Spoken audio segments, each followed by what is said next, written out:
3, 2, 1. We're really rolling. All right. Okay. Was I supposed to say? No, you're good. Okay. All right. Hello, everybody. Welcome back to iMind. This is episode 11. No, episode 12. If you got here from Instagram, keep liking the photos. If you're not following us on Instagram, go follow us on Instagram. Got here from YouTube, we appreciate you. If you're not subscribed, subscribe. Hit that notification bell. If you are subscribed, we really love you because you're the real ones. There's only 21 of you, and more people watch it than that. So I don't know who's slacking out there, but maybe subscribe. All of them. Like half of them, at least. Half of them. So this is Thad, as you know. It's our boy. This is Ryan, and as you can see, we aren't sexist anymore. We have our first female guest, Miss Jory. Hi. Hello.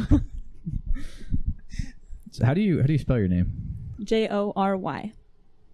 And your last name? How do you spell it? Yeah. Good.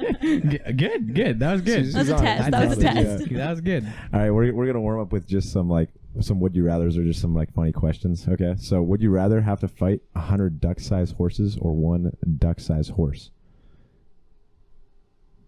100 duck-sized horses or one duck-sized horse? Yeah, so you got a bunch of these little horses about this big. You kind of just kick them a little bit, and then there's one duck-sized horse. So that thing, You mean one horse-sized duck? That one. Okay. Yeah. Yeah, 100 duck-sized horses. Well, what's your game plan? Call up the brothers. I don't know. Hey, there you go. She don't have to lift a finger. Yeah, that's right. He wants you to hold your Closer? mic. Yeah, choke up on it. Great. Yeah, I would go with the horse-sized duck. Why? Dude, that thing has its I'd beak. just bring my Glock. Glock. It would be pretty cool to have a mount of a duck-sized horse or a horse-sized duck. Dude, I'm so confused right but now. You know what I'm saying? The big one. I think 100 of anything is very hard That's to fight. too much. Yeah, that's too much. 100 of anything. You fight 100 second graders, you might lose that fight. Also, imagine losing, right? Imagine you die. If you die to a huge duck, it's okay, it's respectable. But imagine you die to a bunch of these little small things. People are just going to remember you as just getting trampled by horses this big. By tiny horses. Yeah. With tiny horse hooves. All right. Next one. Okay. What is the absolute worst name you could give a child? What is on the no-go list when you go to name your kids? Okay, in the yearbook of my brother's school, Delight Sprinkle was someone's name, and I think that's just really Light mean. Sprinkle? Delight Sprinkle. Light sprinkle. That's really messed up. Yeah, I haven't forgotten. The Light Sprinkle? Mm-hmm. Oh, wait, that's a nickname, though. What? The first name. Delight. Oh, Delight. Oh, but the last name was Sprinkle? Sprinkle. Well, That's like Northwest. That's pretty bad, too. Delight. That's straight up a stripper name. What the heck? Oh, my goodness. That's terrible. I think the worst name you can name your kid is Thad. Dude. That's a nice, unique name, I'm actually. going to turn this off. No, Thaddeus is strong. Thaddeus is a strong name. I like it. Daddy is. Well, what about you, Thad? What's the worst name? Carly. No, I'm just kidding. Carly's his ex, if you don't know. Let's see. A worst name to give a child. I still feel like some basic name, like Ryan. Yeah, it's pretty No. basic. Kumar. Kumar's Hey, pretty. don't be hating on pretty Kumar. He's bad. doing good. He's steady. I just had to cover the bases. Had to get all the way around the room. Yeah, I think for me it would be giving one of my kids the middle name can't or won't. That's true. I think I that's described the whole for joke. my setup. What? I described that whole joke. Ah, shoot. That was such a good joke. It was such too. a good joke. All right. Well, moving on. All right. Give me a list of items that you would buy to make the cashier most uncomfortable. You roll up with X and they're scanning you out and they're just going to give you a certain type of look. Well, what are those things? Hit us with some, Thad. What do you got? I got a great one. All right, so 3 things. You only need 3 things. All right, a pineapple, Vaseline, and an SD card. Way better than what I would have said. Those 3 things, you're gonna get some weird looks. Maybe you're just. I had to. I don't even know. I had to buy. I was making a potato gun. I needed some Vaseline to make the potato gun. All right. I needed pineapple because grilled pineapple is bomb. And I need an SD card to film the podcast. Yeah. Bang, bang, boom. Yeah. The separate events. But for some reason, the cashiers like putting them all together. I don't understand why. Yeah. All right, Jory, hit it. Jory, hit it. I don't know. I probably would have said something like laxatives or something. I would have kept it more clean. Sorry. You got to talk into it. Is that good? Okay. Yeah, you're doing good. Yeah. Keep going. Not as creative as Thad, so. What do you got, though? Oh, man.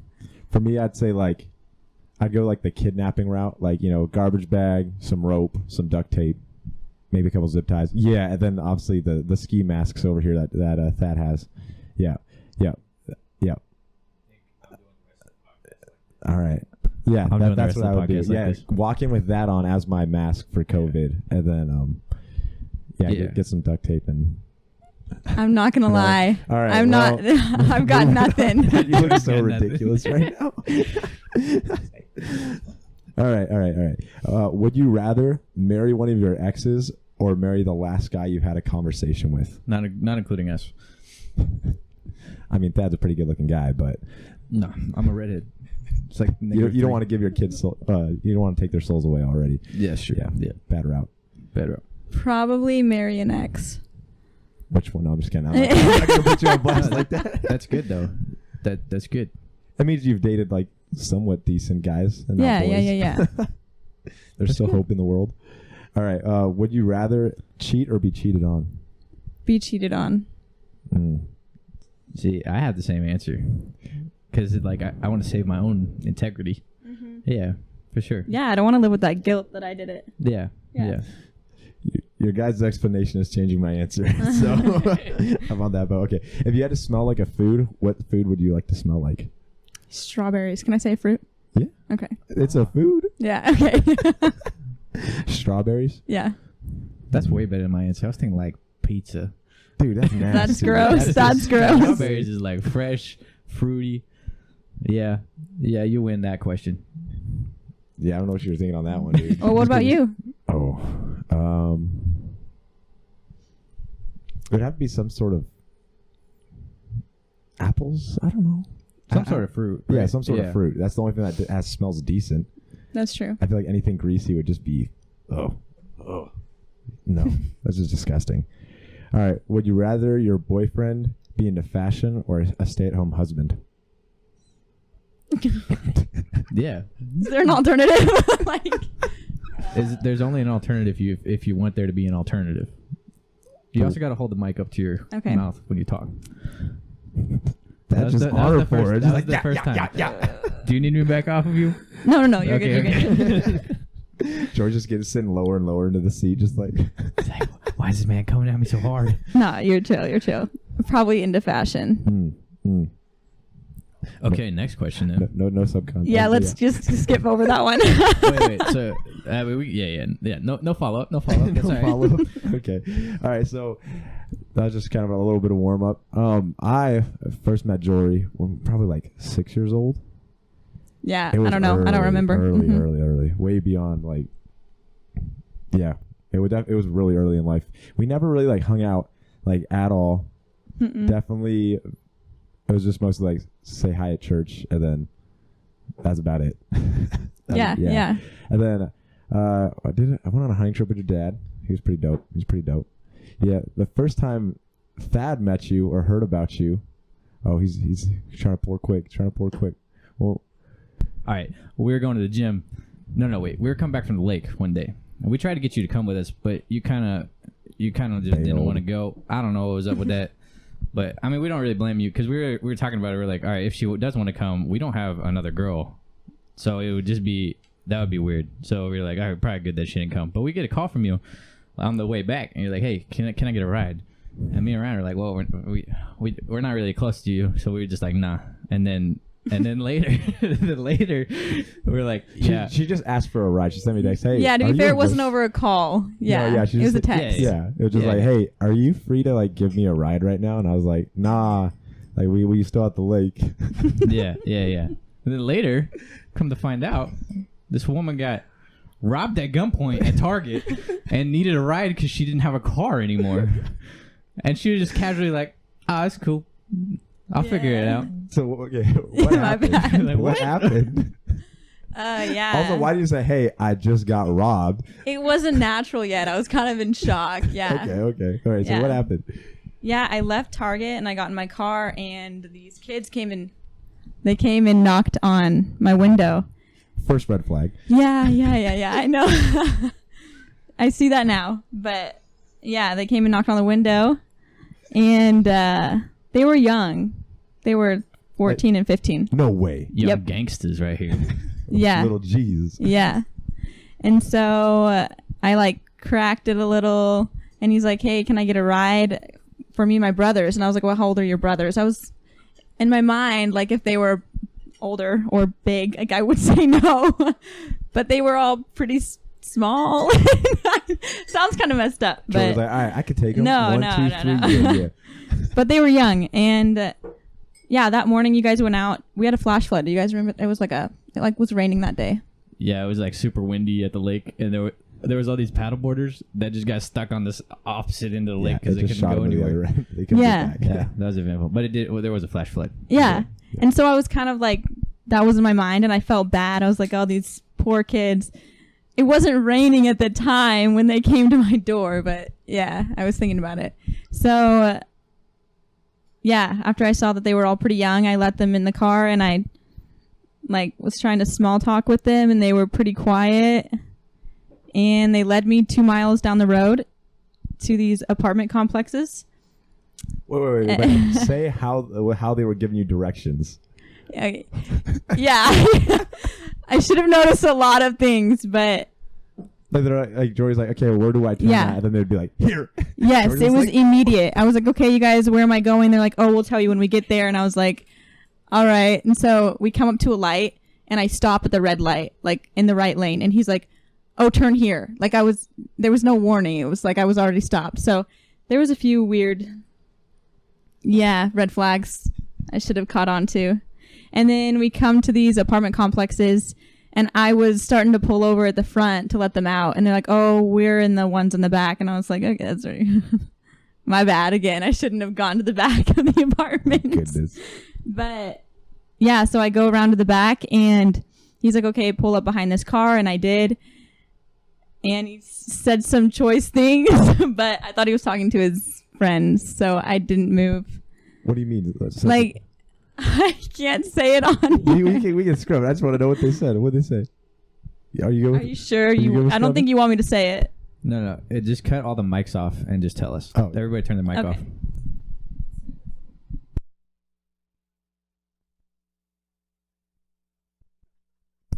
Nice. Nice. Yeah, but I didn't know they were talking to me. I was like, Jory's like, "Hey, what's good? Yeah. I made it. I made it. oh, it was the kid behind me and across from me. So I'm like, I park and I'm sitting there and he yells that. And so I think he's talking to his friends. Jory's like, "No, not me." Yeah. Exactly. Not me. Yeah. And he says it a few times before I like Right. realized it Oh, wasn't that's to me. his friends. Yeah, exactly. And so I like turn around and this whole time the gun's right here, but I didn't know. Like Wait, it they wasn't had it? touching. Okay. It wasn't touching, which is actually like, yeah, never mind. But yeah. Wait, so they had it like pointed at your head? Yeah. It was a couple inches, so I didn't know it was there. So that was surprising when I turned around. Yeah. Just looking down the barrel of the Yeah, gun. It's like, exactly. "Oh, hello." Exactly. Oh, yeah, you were talking to me. Okay. Yeah. Understood loud and clear. And they were kind of shocked that I was like still in the car. Yeah. And They I thought was you were just gonna, chilling. like, bounce real quick. Yeah, they did. And then she told me she tried to give them like a pep talk, like, "Hey I guys, did. you don't I want to, did. you don't want to do this and all this stuff." They're just like, "Get out of the car." Wait, so Yeah. so you got out of the car and then you're standing there. Eventually. Yeah, Yeah, it yeah. took a while. Mhm. What else did they ask you once you got out of your car? Oh, when I got out, they left. When I actually got out of the car, they left. Did they ask you for anything else other than your car? Okay, before I got out of the car, yeah. They told me to leave my phone and my purse and everything in my car and go. Mm-hmm. What'd you say to them? No. Hey. Yeah. I told them, okay, so obviously I don't know where I'm at in Arizona. And I'm not worried about like money or anything, but I wanted my phone to be able to call the cops. Because So it's Instagram, you know, gotta. yeah, I gotta What's post up? it. Exactly. Do it for the Vine. Okay, so I told them no. I'm gonna take my phone with me to call my. I literally said call my dad. I'm not gonna be like I'm gonna call the cops or anything. Yeah, but these are dumb high schoolers, and they were like, Yeah, oh, no, she they- just call her dad. They are pretty dumb. They definitely were. And he was pretty fed up, so he was like, I don't care, take your phone and get out of the car. And then the one behind me, like, pushed me out of the car. The one behind you pushed you out. Yeah. Dang. How did you just like straight face him? Just like, nah, I'm gonna take my phone with me. I don't know. I don't think you can really explain what you're going to do in a situation like that. Yeah, I know what I would do in a situation like that. I would give them my phone because I'm not trying to get shot. Yeah, well, I definitely made a few mistakes. I'm not going to, a lot more than a few, probably. So. Dude, and so as soon did you call your dad right after that? Like, No, he was- I called the cops. Oh, okay, you called the cops. Yeah. But your dad was, as soon as he found out, he was like, Ooh, here. that right? might have been worse than this. It might have been worse. No, I'm kidding. But he was, yeah, I did not want to call my dad, like, and tell him that I didn't follow everything he ever taught me. Oof. Yeah. But like, as a parent, like all you can do is try, right? And like, I'm sure like he had to admire the fact that you were just trying to be a good person. Like he knows you, he knows that that's in your heart, and he probably didn't blame you too much for making those decisions, right? Yeah, but he wouldn't say that to me because he was pretty freaked out in the moment. He wasn't like, I understand, that was compassion. No, he was worked up a little bit, but understandably so. I mean, you have to be. Yeah, you can't he was be terrified. like, you know, we all make decisions in life. You can't be like that at the end of that. Yeah, I mean, It's like high five happened to me too, you know? Like, yeah, nah, you it ain't can't gonna be happen doing like that. But you're like you grew up in a like pretty like you had like very protective like brothers and like dad, right? Yeah, extremely. So like when that happened, they just like they were there, right? Yeah, my dad came to Arizona Okay, to okay. check on me. So That's what's up. yeah, So what, yeah, what, yeah. what was your like family dynamic like? Wait, before that. So like, what did we learn from this situation? Well, I don't roll my window down anymore. Okay, that's good. That's a good start. As long as I don't do that, then most of it shouldn't happen. Okay, cool. Yeah. I got another lesson for you. Stay strapped or get clapped. All right? I definitely had my cousins give me a 9mm after that, and I carried it around, and then I got a little worried to have it on What, you do? I don't anymore. I got a little nervous. Oh, you got 'cause- nervous, Yeah, on campus. 'Cause you can't be doing that. Yeah. Yeah. dude. But mad respect. Yeah, let's go. Let's go That's, yeah. hard. All right. So she already Ryan's knew the question. lesson. She already knew the lesson. She yeah. knew the lesson. My dad has been begging me to carry since I was 16. Not begging, but he encourages it. So, Well, you also, yeah. dude, in back where we're from, she used to work at like the drive-by. That's coffee exactly stands. why. Bro, there was like a few kidnappings from them things. Yeah. I have a restraining order on one of my customers. Nice. Showed up in Hawaii when I was in Hawaii. Yo, you got to talk about this. What's Whoa, going whoa, on whoa, here? whoa, Yo, what? yo. Forget the last question and hit us with this. Well, you Yeah. need some coffee first. Oh, but it's just another thing that I made a really stupid mistake in. So it's like What do you sharing all mean? my flaws. No, it's okay. We'll hype you up Yeah. after you share your flaws. All right, flaws all right. first. Yeah, so he was working on the highway. So he came to see me, like, you know, Yeah. yeah, Yeah, right, I got right next you. to where I work. Okay. Yeah. So he'd come to see me like 3 times, and I only work a 6-hour shift. So he'd stay for a long I feel time. like that's like a doable. Like No. I would do that. I mean, as you want to do that? Oh, wait, okay. Every 2 hours? Well, if you're trying to holler at Shoddy. Oh, you know sure, what I'm sure. saying? But he's like 40 years old. Oh, Yeah, that's that right. changes just a little Yeah, bit. yeah, See, I understood that perspective immediately. yeah. Ryan was like, "No, this is your homeboy trying to holler at your girl." But when you're 40, I mean, unless you're trying to be like a sugar baby, but Nah, Anyway. not me. Yeah, so he'd come by a lot, and my boss was like stalking the shop. So she was in there, and she's like, "So how often does he come by?" And I was like, "Oh, he comes by a lot, and he stays for like 20 minutes when I'm closing and just talks to me, and I can't get him to leave." So she was really upset about that, and then understandably. yeah, So I just bit this thing on accident. ouch. Anyway, keep going. So I use that, my job as an opportunity to witness, right? So he would ask me about my church a lot, and I invited him to church. Yes, where he showed up and walked up to my row and sat next to me and my family, and it was just really weird because he's like 40 years old. What were your my dad again was very unhappy with me, but I was inviting him to church, like yeah, decisions. Yeah. Maybe next time send him to a different church. Yeah, but we like had conversations, and that happened before he came 3 times. It was more of like this was a summer long. Yeah. So I was like, oh, people, are asking about church. That's awesome. Like, No, that makes sense. Like, you were just trying to like be a good person, be like, hey, like come to church, but don't sit next to my family. Yeah, exactly. Yeah. That was really interesting. And my mom, being like the nice lady that she is trying to like talk to him, really helping me not have to talk to him. And then I like go find some people so I could kind of leave the situation. And he comes and finds me, and he's like, hey, this is so bad. He's like, hey, I'm headed out, but I just bought a 1965 Ford, and I want to show you. And I definitely went out to the car. Oh my gosh, Jory. But, okay, in my defense. Was it a nice car at least? A 65 Ford. It was beautiful. Yeah. And that's how you attrapt me. You'd be like, hey, but we talk I got about an old car. Yeah. And we talk about trucks all the time at work. Like, it was, I don't know. It fit into our conversations. And so my church, I know like everybody there. So I'm thinking like, okay, I can go out to the parking lot and see like 15 people and be fine because I know everyone. Maybe. Not a good reasoning. Dude, but people there will be looking at Jory walking with his 4-year-old. I got some looks. I definitely got some looks. Yeah, that was really weird. Somebody went in and like said, or no, my dad started looking for me, and I was out there for like 30 seconds, but he did not like this guy, obviously. So he's like a little on edge, and he's like in between preaching. He's the pastor. What do you do as the parent in that situation, Dad? I feel like you just shoot that guy. Like, I feel like that's what you do. Jory, imagine like later in life on sacred ground. Yeah. Like, what would you do as a parent in that situation? I would be pretty freaked out by my daughter's decisions. Yeah. Oh, you would still blame your daughter. I'd shoot that guy. Let's spare the world a little bit.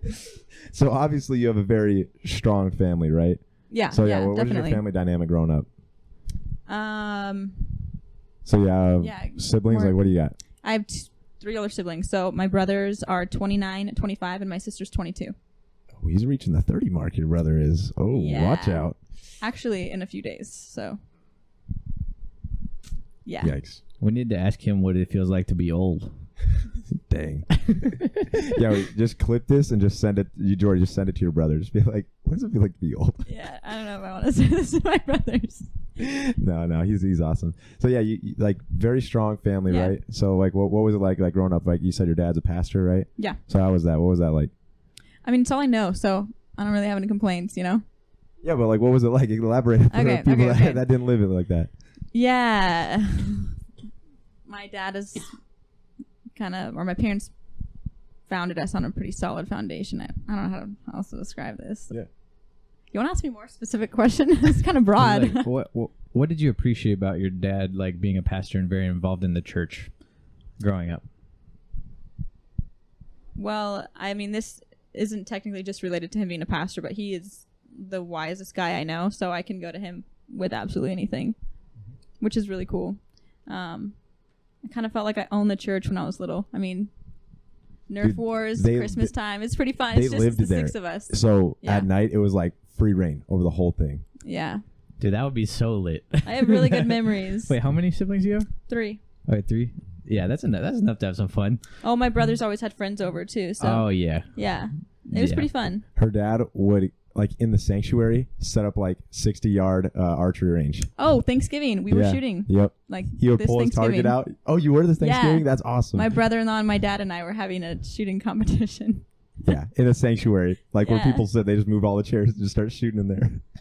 That's awesome. Yeah, it's pretty fun. It's pretty fun. But they've been like really protective individuals, right? Like over your years. Yeah. So I have a story. I know what's coming. Yeah. Okay. So in Jory, you when did you come to my school? Freshman, I've sophomore heard this year. story. Oh, you have? Yeah. Okay. Sophomore year? Freshman and sophomore. Freshman and sophomore. Yeah. So it was freshman year. Okay. The beginning of freshman. Jory shows up to our school, right? And I mean, objectively, she's a very pretty individual, and so we had a couple. We had a couple. I don't want to say hoodlums, but a little bit of some hoodlum vibes from some of our basketball players. I don't. Yeah. Well, whatever. Maybe I'll regret saying that. Whatever. Anyway, so some of the homies, you know what I'm saying? And so I remember one day we're in Bible class and this homie, Jory, gets up out of her seat and he goes, "Hey, Jory, looking bootylicious today." I was very quiet at that time of life, like very quiet. Dude, the amount of confidence on that man for someone to get up and be like, "Hey, you're looking very bootylicious today." Yeah. I don't know if that's just straight like stupidity. I think that's not confidence. Yeah. In freshman, like that's kind of cringy to think about. Like, what an awkward season. That's illegal. Yeah. Especially when you know who it is. This is so much funnier that you know. Yeah, it is. Yeah. And so the funniest bit about this story, Thad, was I was at a basketball game later on that week, or it was later on that week. Yeah. Or something like that. And so I see her dad and her brother roll up. And there's one thing about Jory's brother and dad. They have a very like rip your head off kind of vibe about them, but they're just like such solid dudes, and they're like, there's good old like country boys that are like tough as dirt, and like if they walk into the room, you know you're gonna lose the fight. So they walk up to me, I'm like, "Oh, what's up, Brad? How's it going?" He's like, "Good." We're just talking, and it was probably like a 10-second conversation because it was like, "Oh yeah, I'm going good. Where's such and such?" And I was like, "Oh, you're here over that." And I remember I was over in the corner. I was like, "See him over there on the bleachers?" He's like, "All right, yeah." I was like, "That's him right there." And I just sat back. And Jory's dad and brother walk up the bleachers. Oh, party foul on my part. I forgot about the camera. But they walk up the bleachers and they go and sit on each side of him and like put their arm around him like they're buddies with him. And I just remember watching that man. He's like what, like 6'8"? That guy? Yeah, he's freaking tall. He became the smallest human being in the world after Jory's dad and brother went and sat next to him. It was probably one of the most hysterical things I've ever seen in my life. Do you remember Tyler Sr. when we were freshmen? So last name starts with an S? Yeah. Yeah. Yeah, he like wasn't Brooks up there before my dad? I don't know. I didn't see it. I heard the story. Yeah, they walked up together, but yeah, they sat on each side. Yeah. I guess like Tyler stood up and like threatened Chester with Brooks, or was like, "Hey, don't mess with him. He's gonna rip your head." Like he actually said something like that. And absolute animals. And then Braden, my other brother, met him in the hallway when he left the gym. Oh, they set up a full triangle suite, man. They were going at him. It is just way too much, obviously, but it's entertaining to think back on. Yeah. I'm guessing he didn't say anything after that, did he? No, he was really chill after. He was very respectful. Yeah. Very respectful. That's we awesome. became friends, sort of. Jordan didn't have to say anything. It was just like... Yeah, never again. Yeah. Well, he probably is just genuinely a better person for that. Like, he was not going to say that to another girl. Oh, no. Like, no. Yeah, probably not. Yeah, that's fine. But has that, like... It's a little too intense. I feel really bad for him, that was my question. So, like, do you appreciate that? Or is it, like, too much to deal with? I mean, if something like that extreme would happen now, then it would kind of be ridiculous. But I don't really care. I was younger, I mean, so I'm the oldest of 6, and I have 4 little sisters. And so, like, there's a long time of all that happening, That's just hitting the forefront of it. Like just started. The oldest sister's just hitting college. Yeah, she's about to hit college. But like you said, at some point you do got to kind of let them make their own decisions, and just like, just let them know, like, hey, if anything happens, I'm not gonna judge you, and I got your back. But like, your decisions are yours now. But like in high school, it's okay for their decisions, or like what. And that's a different situation, though. That's not even your decision. So, like, if that happened, I didn't be, say like, anything. That guy. Yeah, that's fine. You could be on that guy, but like you said, it's a little overbearing sometimes. But like now, if that happened, probably wouldn't be appreciated the same way. Yeah, no. Yeah. But they understand that. And they don't act like that at all anymore. Yeah. Yeah. And I think that like that's a good like change to realize. Oh, okay, she's cool now. Like we Yeah. did our job, kind of thing. Yeah. Yeah. I think it was more fun for them. It was like, yeah, let's go mess with this high school. It wasn't even about me at that point. My brothers were just like, you can go pick on some high schooler, like freak him out. They I just want to see this kid shaking his boots. Yeah, it had nothing to do with me. With that, like, kind of like really strong family dynamic or like protective, like, just like good men in your life hasn't made it, I don't want to say hard to date, but very different to date. Like, are they very like, I got like, before you even say anything, it's like, gotta meet him, and then like stares him down? Or like, what is that like? Has it made it like difficult to date at all or no? Yeah, I think difficult might be an understatement. Oh, For starters, my dad meets with guys that I like am going to date, or they have to ask me out. Granted, it's different now, but in high school, that I dated when I was in high school. So my first boyfriend had 3 meetings with my dad before he had permission to take me on a date. Does your dad like, hey, all right, the 13th at like 1 p.m. Don't be late. 7 a.m. They're always 7 a.m. Yes. I like your dad Catch them more lacking, and more. man. When they're tired, let them slip. No, my dad's definitely like he's hard on guys. No, I think that's a good thing though, because like Yeah. yeah, I mean, he's been a guy, so I think Yeah. I think to a certain degree I'll be the same way though. And he was against me dating it. Like growing up, he was like, "Yeah, you guys can date like when you're 16." I hit 16. This guy and I liked each other, and he's like, "You're not dating." And I was like, "You said." Like, you know, I held him to his word. And yeah, so he was pretty hard on the guy. And my sister had never dated, so I was the first. He was a little intense. I'm guessing he wasn't that way with your brothers, was he? No. Can you tell? wait. Does that bother you? Like that's like a sense of a double. I don't want to say a double standard, but it basically is. Not necessarily. I mean, I get where he's coming from. Like, okay, that's kind of weird to explain. I mean, you don't have to if you don't want to. No, it's not bad. I mean, a lot of people aren't going to agree with me, but that's okay. Yeah, that's the whole good. point of this Okay, podcast. okay. Is That's like, good. no one has to agree with you. Okay, so from like a biblical standpoint, your father is the lead of your house or of you as a woman until you're married. So, my brothers turn 18. They are the leader of their own lives. And in my dad's mind, of course, I'm still in charge of my own life, but he is responsible for my well-being versus my brothers. So he is trying to carefully watch who is going to be responsible for my well-being when he hands it over. But he doesn't have to worry about that with my brothers.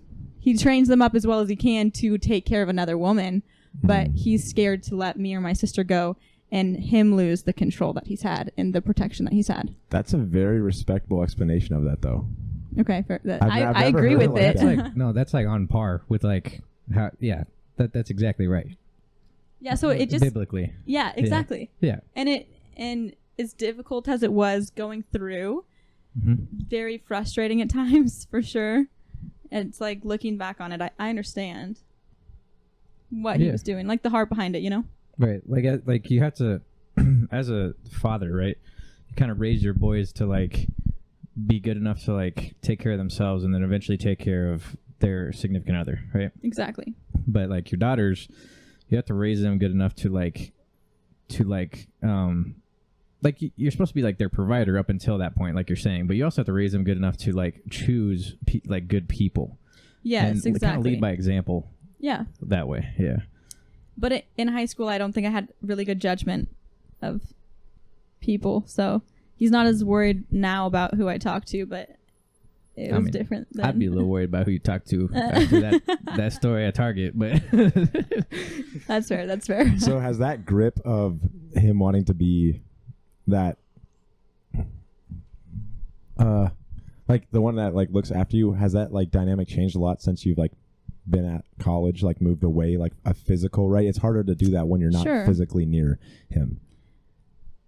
Yeah, I guess it kind of depends on how you're visualizing caring for me. Like, I don't know. When I am in need of like guidance, I'll call my parents up and usually my dad's the one that's got like the words of wisdom, but it's not like, you know, I'm swiping my dad's card, you know, not that kind of care, you know. Yeah. Did you do the same thing with your sister, even though she's married now? Like with that first, like was he like that protective, like as protective? Yeah. So it wasn't quite the same because she was 21 when she had her first boyfriend. So obviously it was more extreme in high school and less extreme as I got older. But yeah, she was 21. He met with her now husband twice to see where he was at, like in his relationship with the Lord, and to give some lay out the boundaries. Yeah, there you go. Yes. Brad just like tosses like a shotgun shell. Goes a lot faster after 10 p.m. Like, oh, that's a great one. Yeah. That is a great one. Yeah, it wasn't near as bad as my. But like hindsight now, can you appreciate it now? No, I appreciate it. I think that in the moment, obviously, even my dad has learned a lot, and I think that there was a lot of things that he might do differently now. Mm-hmm. So I don't regret it. He doesn't regret it, but I don't think it was necessary to the extent that he did. Yeah, I think 3 meetings. Maybe cut it down to 1 meeting. You know? Like, yeah, that's another thing though. It was like maybe 8 this a.m.? guy power trip. Like I don't know. Yeah. I got a question. So like, why did you decide to start dating in high school? Like, okay, I mean, obviously, like you like this homie, right? So like, yeah. I feel like it just kind of seems like the right thing. But like, were you kind of? Because I wasn't aware enough at the time to kind of like see the bigger picture of like maybe it doesn't really make a ton of sense to date in high school. Because like, yeah, no, it doesn't make sense. No, it doesn't make any sense at all, right? So no, but I wasn't aware enough. So what made you decide? So after sophomore year, I switched to homeschooling because I wanted to like work and make money. So I was working at a coffee shop every day, and I obviously wasn't like planning on liking someone. I didn't have any, desire to start a relationship.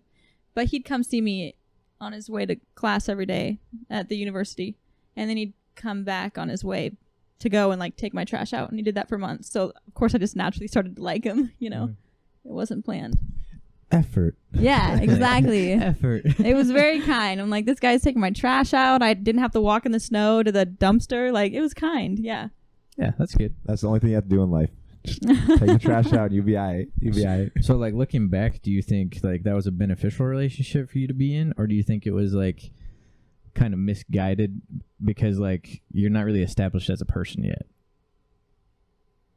I think it was beneficial because I learned a lot about myself and who I am as a person. But good. Yeah. Good. Yeah, I would say the same thing. I would say that it was beneficial for me. But, again, it doesn't really make a ton of sense to date in high school. No, not really. Nah.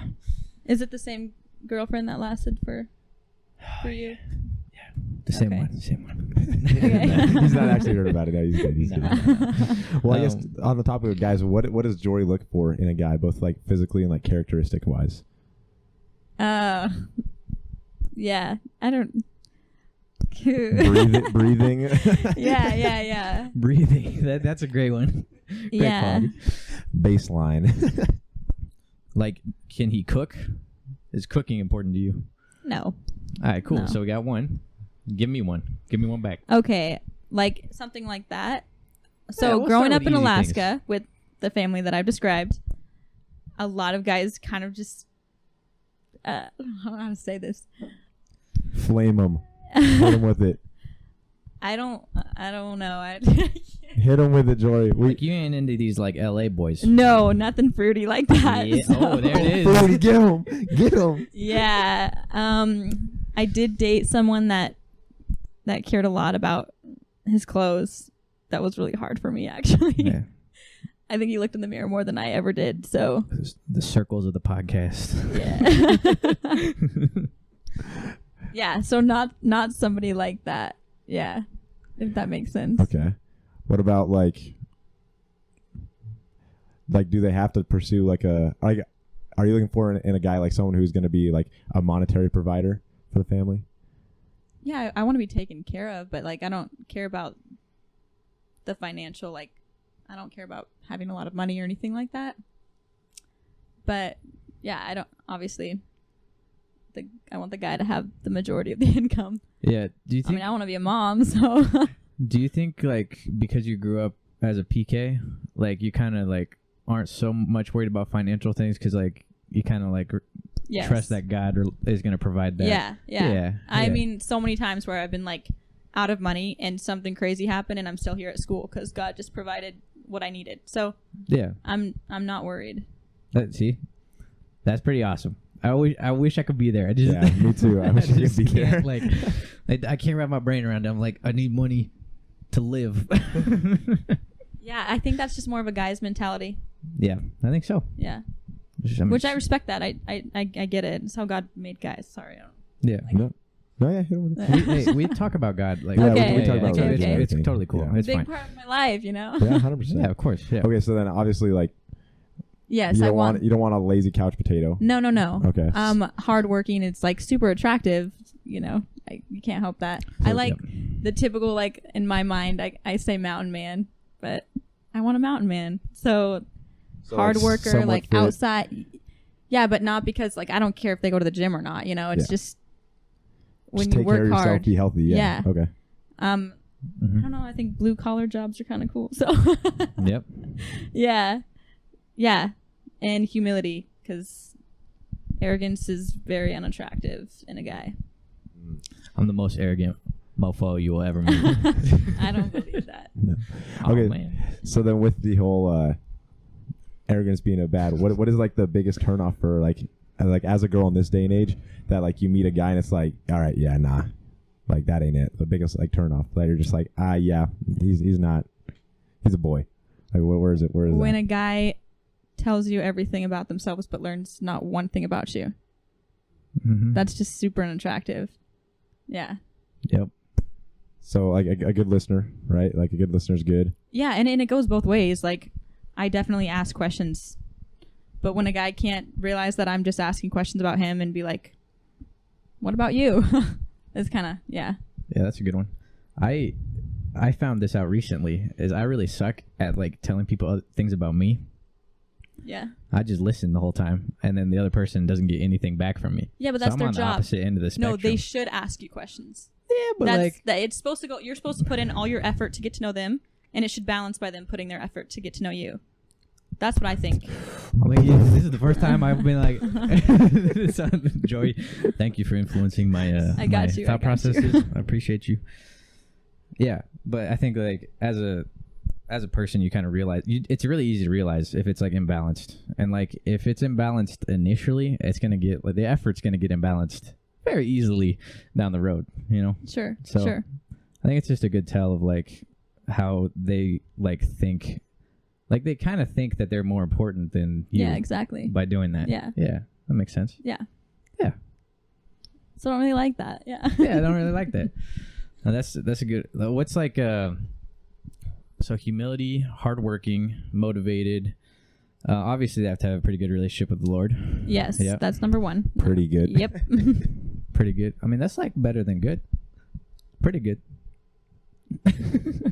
I guess. Yeah. I guess. Yeah, I never thought about it like Yeah, that. neither did I. Family's a big deal. I mean, obviously you can't control your family or who they are, but having respect for them is a big deal.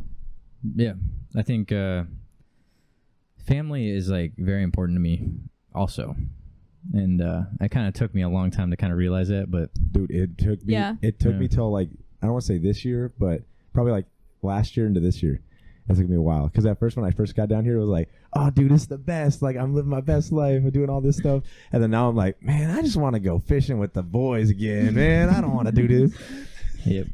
Yeah, all my favorite memories are like with my siblings. So Yeah, me too. Yeah. I think like those are the people that like you're just forced to just figure it out with. Like you're there and you're the same blood, so you just got to figure it out. yeah. And yeah. I think that grows you incredibly close if you really push into it, yeah. because like you just have to figure it out for each other, you know?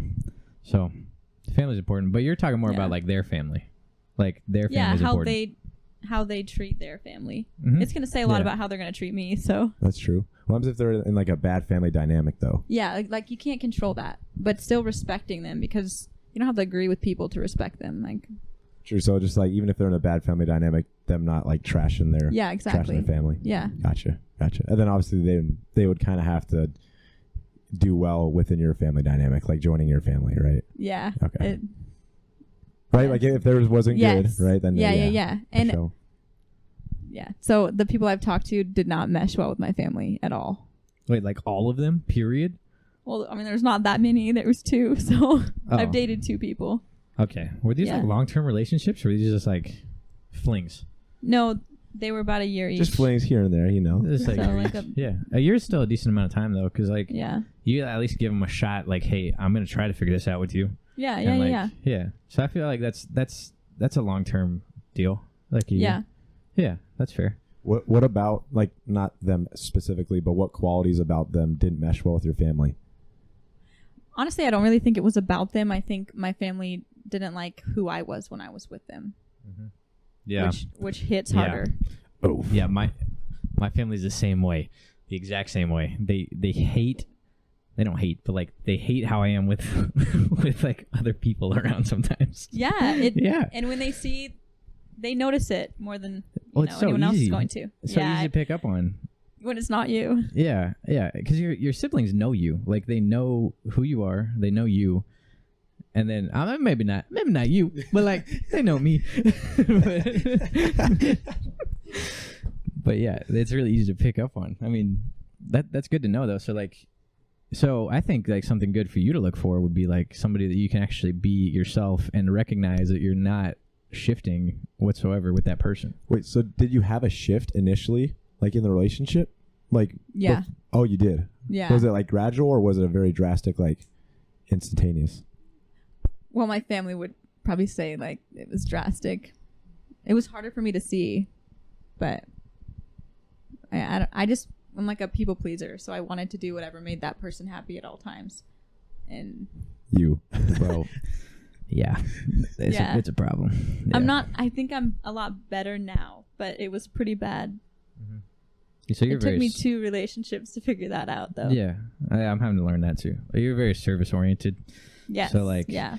Yes, you've talked about that. Yeah. So isn't that weird that she knows that about you? Yeah. And you've never talked with her? It's not that weird. Dude, that's It's so okay. weird. It's okay. But yeah, it's like I think you can notice that shift pretty immediately. That's why I think it's very important to like interact with that person in like a lot of different environments with people you're really close to. Initially, like I did not do the that. First month or so, you got to do that. I know. Yeah. I think you're thinking about all these things, right? Yeah. The gears are turning. Always learning. Gears are turning. Yeah. Well, what made you want to choose your career path? Oh, actually, when I was 16, so I'm doing nutritional sciences, so I can be a registered dietitian. When I was 16, I wanted to do that, and so I started taking I was enrolled at college while I was taking high school classes, and that was what I said my major was going to be. Yeah, but now I'm behind, so it's not really a flex. So, yeah. So that's what I wanted to do, and then 17 I changed my mind because science is hard and I wanted to have an easier college experience. And everyone's like, it only matters if you get a degree. So I was like, okay, I'm not going to take a whole bunch of science classes. I know, obviously that's not true. That's not true. That's true for girls. Whoa. Wait, what does that mean, dog? This is the not sexist episode. We have a female on the guest on the podcast. No, but you understand what I'm saying. I actually do. Yeah, you guys don't have to I'm not going to work the same forever. way. I mean, I will work a lot, but I would like to be a mom. That's kind of my ultimate goal. Yeah. So, but again, that's probably not the same goal for a lot of women. So True. I think actually for most women that's the same goal. I don't know if they'd say that. No, I don't think they're as real with themselves, but I think if they they're denying themselves. Yeah. I think if they really look at themselves, they'd recognize oh yeah, that is actually what I want in life. Yeah. So what made you want to do change back? Yeah, I was taking business classes and I had no passion for what I was learning, and I'd be in my room looking up how different foods affect your body, and I was like, why am I not studying this? So I made the switch. So then what do you want to do with it? Obviously be a registered dietitian, but what's your goal through that? I'd like to have a private practice and do meal plans and help people with chronic illnesses. So I met with someone who knows a dietitian who has a private practice, and she makes meal plans for women with fertility problems and has like a 90% success rate for helping them get pregnant by changing their diet. Like something like that. That's pretty insane. I didn't know you could do that. Yeah, dude. It's like with not to equate women to dogs, but like with like I know a buddy of mine. He studs out Frenchies, and he has to have them on a specific diet plan so that when he studs them out, that his boys' juices are healthy. You know. Man, I didn't know you could do that. That's really cool. It makes sense, but fun. when she told me, I was like, oh, like I guess it makes sense, but I feel like not a lot of people think about that. Like, they just eat however they want, and then. So, like, how capable are you? Like, if you had to build like a meal plan for somebody. Oh, nope. I'm not there yet. So, we do a test run? Because me and Ryan are trying to bulk next semester, and it would be kind of funny if you built our meal plan up. To be honest, I'd probably ask you guys more questions than this is my fine. First semester. Ask us all the questions. Out of business. Do it. Oh, I don't actually have any right now. But I'm saying you know more than I do. I don't probably know anything. Ryan knows more than I do. Okay, I just assumed you guys were like... I've done a few. I know you know a lot because we talked about it some. Yeah. I just stack muscle without doing anything. Yeah, it's kind of ridiculous. Yeah. It makes me upset. That's nice. Yeah. Yeah. So like you mentioned earlier, like, is being a mom more important than your career? Like, what is, you said it's the ultimate goal. Yeah, it's more important to me. It is more important to you? Yeah. Okay. So that same... I was right. Yeah, you were. Yeah. So then, like, why does that weight? Like, obviously, because of like family's such a big important portion of your life. So then, why am I pursue? at school? Yeah, like why pursue Sure. a career if the ultimate goal is becoming a mom? Because I'm not just gonna sit at home and wait for that season of my life when I have no idea when that's gonna happen. It could be a long ways away, and I like learning, so I want to learn as much as I can before that comes. And again, like when your kids are in school, like I'll probably want to go back to work because I like being busy. Do you think like as a girl, I think that women should really focus on like maintaining independence until that season of their life comes. So Sure. Independence in what way? Well, like especially like financial independence. So like you should still be pursuing like a career, almost as if like that's like not gonna happen. Kind of. That's what I'm doing. Yeah, which is exactly what you're doing, which I think is good. But I think everyone's different. Yeah, I think that's true. Yeah. So you're saying just don't put all your eggs in one basket, essentially. Basically, yeah. Yeah, because you really like. What if I don't get married till I'm like 35? You know, that would You suck. can still pump out some kids. But then what am I going to be doing for like those 15 years? That's true. Not learning, like not taking advantage of my life.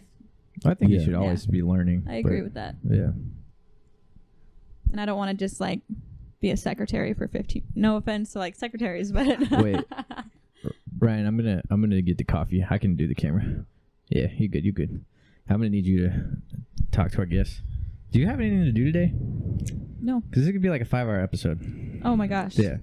Nah. What? Ryan, like what? What are you talking about? News to me. News to me. I think the way you've like learned how to progress through your life is pretty interesting. I don't think a lot of girls have the same opportunity to like learn from the people around them.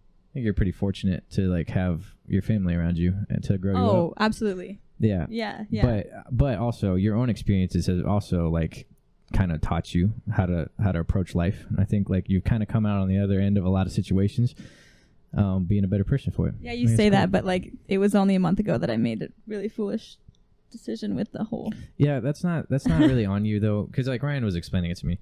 I mean, I was laughing about it because like I was laughing about it. I was laughing about it. I cried a little too, but we're all laughing about it. I mean, you didn't get hurt, right? So we can laugh about it. Exactly. Dude, you have to laugh about it. Yeah, the fact that I saw it like a couple days later, and I was like, it was like a week, and it was a while after. I feel like. Yeah, it was like a week or something. And I was like, oh, like did your car break down or something? Why do you need a ride? She's like, oh, I don't have the car anymore. It's got robbed. Yeah. Yeah. Like, what? Yeah. I think, but like I was saying, that's more of your character. That's not really like an active decision you made. You're just like, yeah, I want to help these people. Like it's raining right now. Yeah. I'm very compassionate, or I guess empathetic. Like I feel for people. Mm-hmm. Yeah, empathy. Like I have both of Ryan and I's empathy. Both of us. Yeah, mine's very, very minimal. Yeah. But like that's not a decision that I think inhibits the fact that you've like grown a lot as a person, you know. And I think that one is just like, honestly, it's kind of like just the character God gave you, and like that kind of inhibited your decision in that moment. And I think that's okay. That happens to everybody. Sure. And I honestly don't regret it. Be right back. Yeah. I mean, like, the way I look at it is God knows that it was compassion and he protected me through that. Like, my heart was in the right place. Yeah. That's kind of weird, but that's how I think of it. Yeah. So with like those character traits that I was talking about, do you look for in someone else somebody who complements those characteristic traits, or people who have like someone who has a similar like layout as a person? Like, are you more of like an opposites attract individual? Yeah, I don't really know. That's a good question. I don't think I can know that. What do you mean? Like, I'm not going to know what I want in someone until it's the right person. Because I've tried to think about what I want in someone. And you've never like written down like on a piece of paper like the qualities you want in an individual? In my head, but not on a piece of paper. Like, it changes all the time. Well, yeah, but at least when you write it down, you could come back 5 years later and be like, oh, I probably got it in notebooks somewhere that I've never seen again. But yeah, I don't know. This is being recorded. Shoot. Yeah. What are the qualities? Gonna be on paper, or I mean, not on paper. Yeah, it's gonna be on video form. What are the qualities? What's up? Go. Well, we kind of talked about this. I want to hear. Okay. Include me. Qualities. Why is this difficult? Okay, give me an example of what you would say for a woman, and then it'll give me a better idea of how to respond to this. See, I haven't done this either. This is bad. Okay, hold on. Let me think. And then we can circle back. Well, okay, one thing for sure is like I need to be able to recognize that they're actually going to be a good mom, because like there's certain like things that I know I will not be able to supply as a guy to my children. And I need my spouse to like be able to supply those things. So you seek more of a opposite to balance where you're weak and to not complete. But that's more of opposite. like a man and a woman role. Yeah, that's not necessarily. Okay. I think like a man and a woman role, I need those to fill out, and then like I think it actually does help the relationship to have a lot of like to be kind of like similar people. I think like this idea of like opposites attract, like that's kind of how it works sometimes, but I think it's really hard to maintain those relationships because you are so different, you know? Yeah. So like you sometimes it helps to like be very like not very similar, but you know, like pretty similar. Yeah, like, be able to work toward a common goal. Yeah. A majority of the Actually, time. I think I'd probably want someone that has the same interests as me, but different qualities. Character qualities. Yes. Okay. Yeah. Yeah. Because We're on the then same you can page. help each other learn, because you really do change. So if you're with someone who has really strong qualities that you don't have, like that's good. Like it pushes you and it grows you. But I want to have the same interests as someone. Like, yeah. You want to be moving the same direction. Yeah. And Yeah. even like lifestyle, like I'm a hopeless romantic. If I was with someone that wasn't, that would be a really crappy marriage to me. Mm-hmm. Yeah. Yeah. So those things I want the same of. Like I want them to be the same in that way. Or somebody that likes to like do activities. Like you want to go person. Yeah. That- Exactly. Yep. But I don't think I want this. I guess the same character quality. See, that's a hard one. So okay, like define what do you recognize in yourself that like you need the other person to be different in?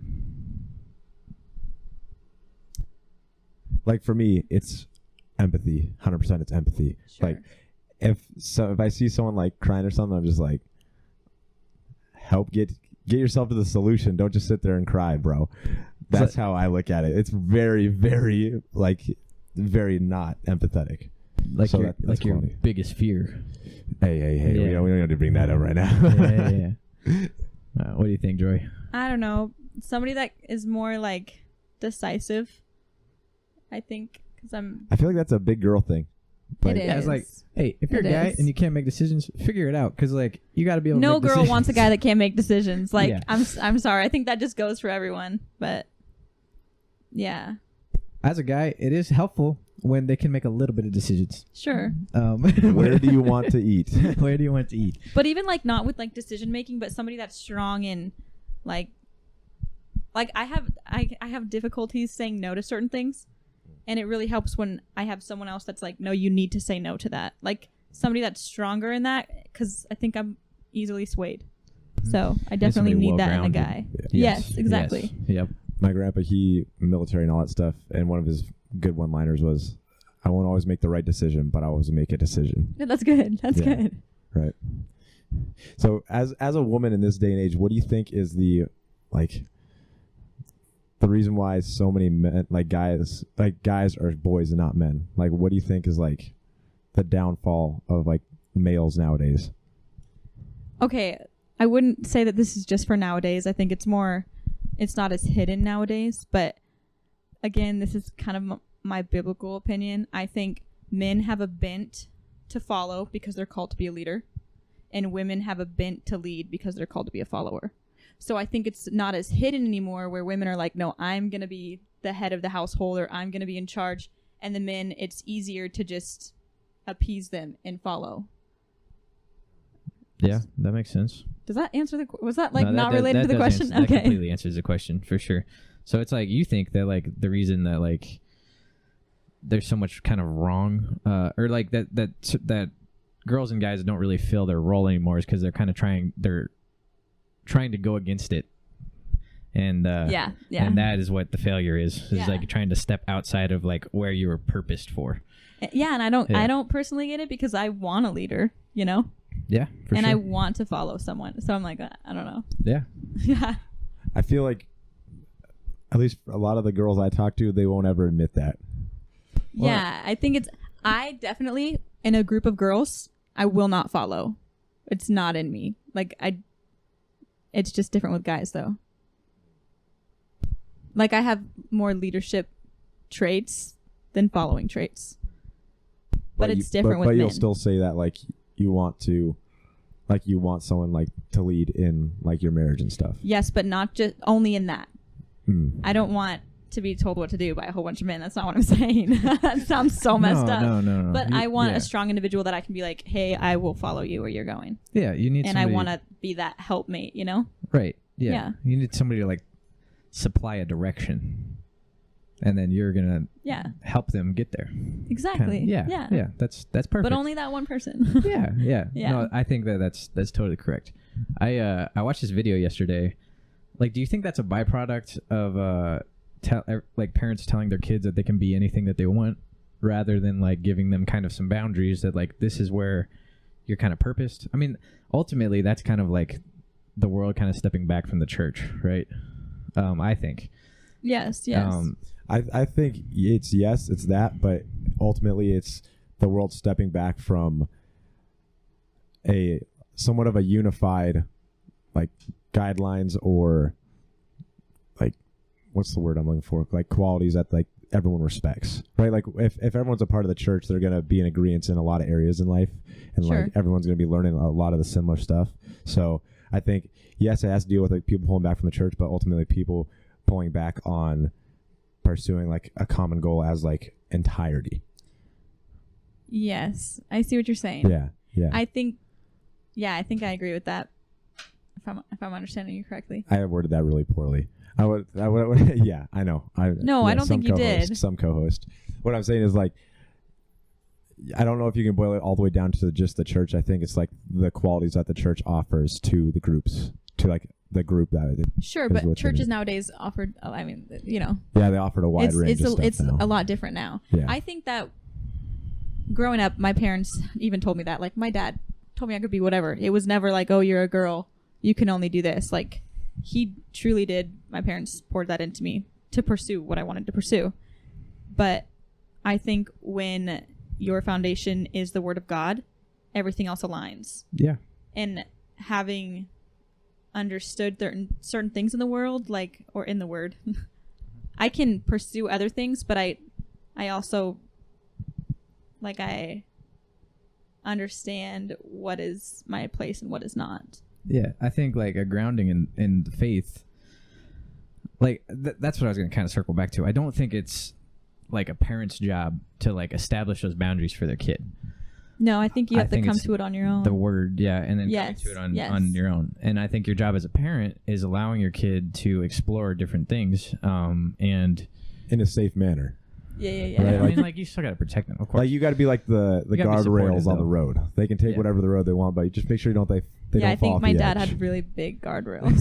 Like big That road ones. was really It skinny. was like a fence.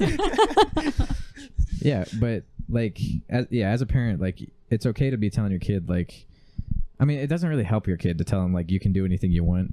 It is more helpful to be like, as a parent, be a little critical and be like, hey, like these are the things you're good at. I think you should go this direction. Absolutely. Yeah. Honesty is so important. Yeah. I don't think I could have done anything I wanted.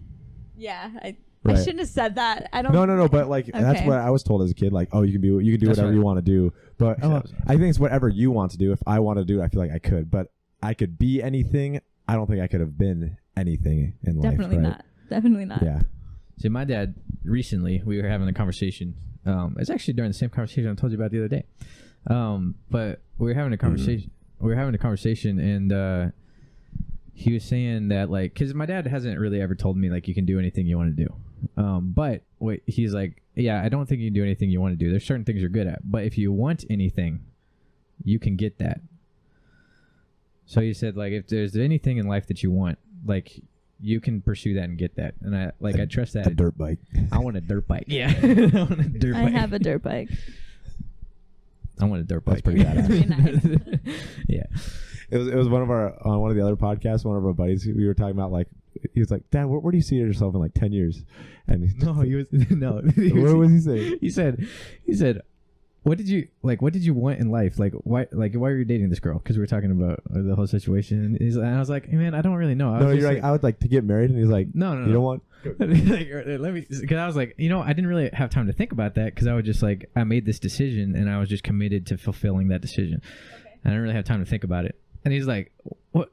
But don't you like want a dirt bike or something? So now It's the little doing things in dirt life. bike.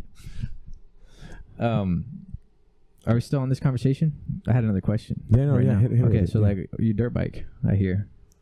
So like, what are you like good, or are you just like on a dirt bike, like It's just a pit bike, you know, the little. just like a little one, a little pocket rocket? I Yeah. don't race or anything. I just trail ride.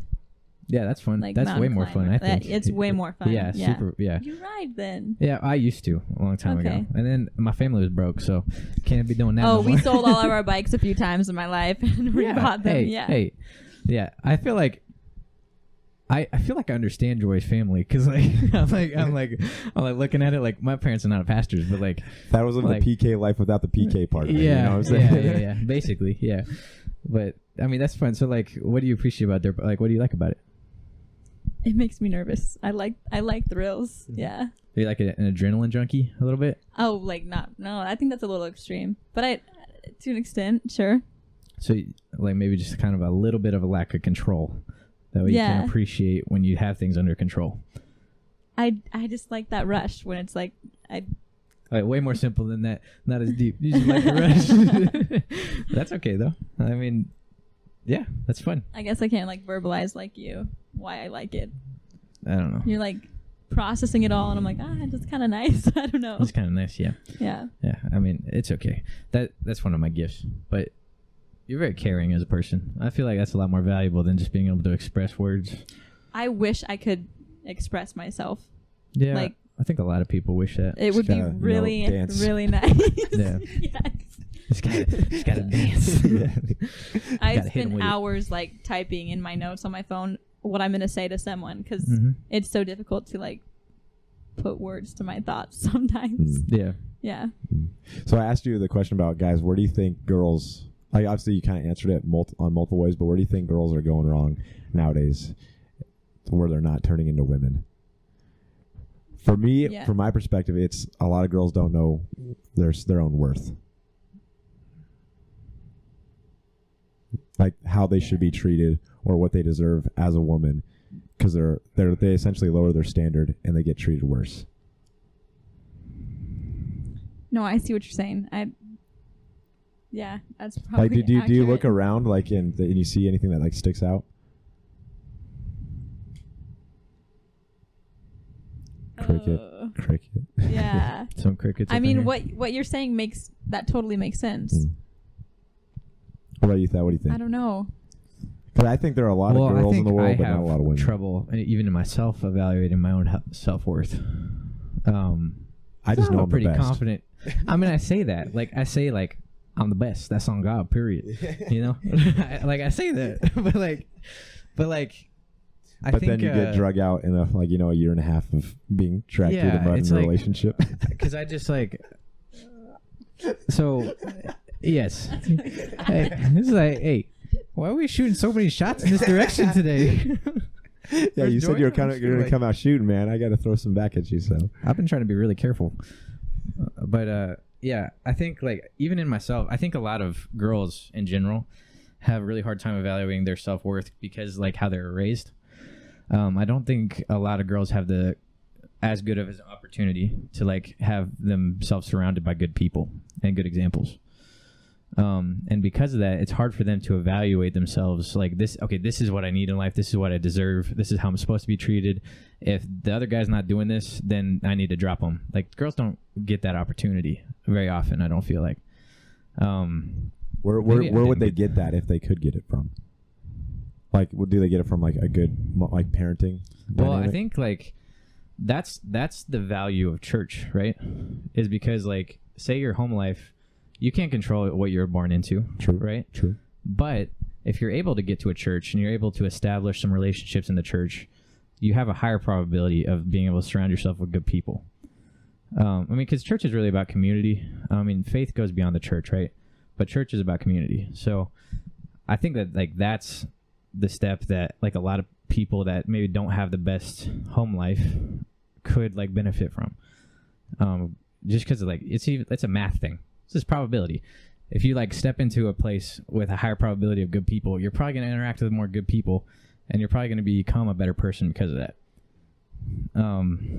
Even if you just look at church that way, it's beneficial immediately. Even if you, like, overlook, like, the faith benefits, like, you know, actually establishing your foundation, it's beneficial, even just because of the people you're surrounded yourself with. But I think that's why girls can't really establish their own self-worth. I don't really know why I can't seem to do that, but like,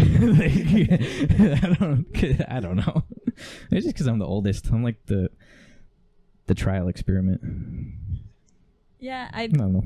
I think the church is huge, but I don't think I credit a lot of what I've learned to the church compared to my brothers and my dad and how they treat women. Surrounded by good people. Yes, but I'm sure a lot of it is from the people in my church in addition to that, but I imagine that your dad plays the biggest role as a girl. Yeah, I would agree. Yeah. But yeah, Ryan was just asking, like, if you don't have that opportunity, like, if you don't have a good dad, like, where do you go find? That's true.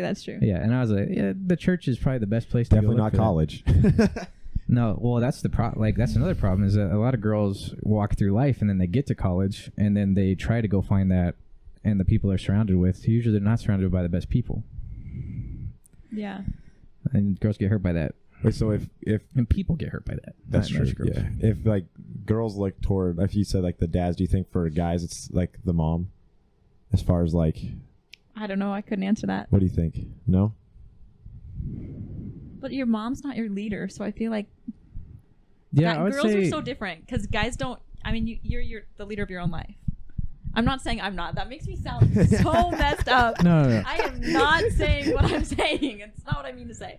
Okay. Yeah, hey, if you don't understand the context of what Jory is, like, speaking from, you need to be smarter, right? Jory's basically saying she's going to submit to anybody. Oh my gosh, I really wish I could have reworded some of the things I've said. Yeah, we can scrub it. Okay, go ahead. I'm not going to scrub it. Yeah, no, we're not. That's fine. Yeah, it's fine. That's what it is.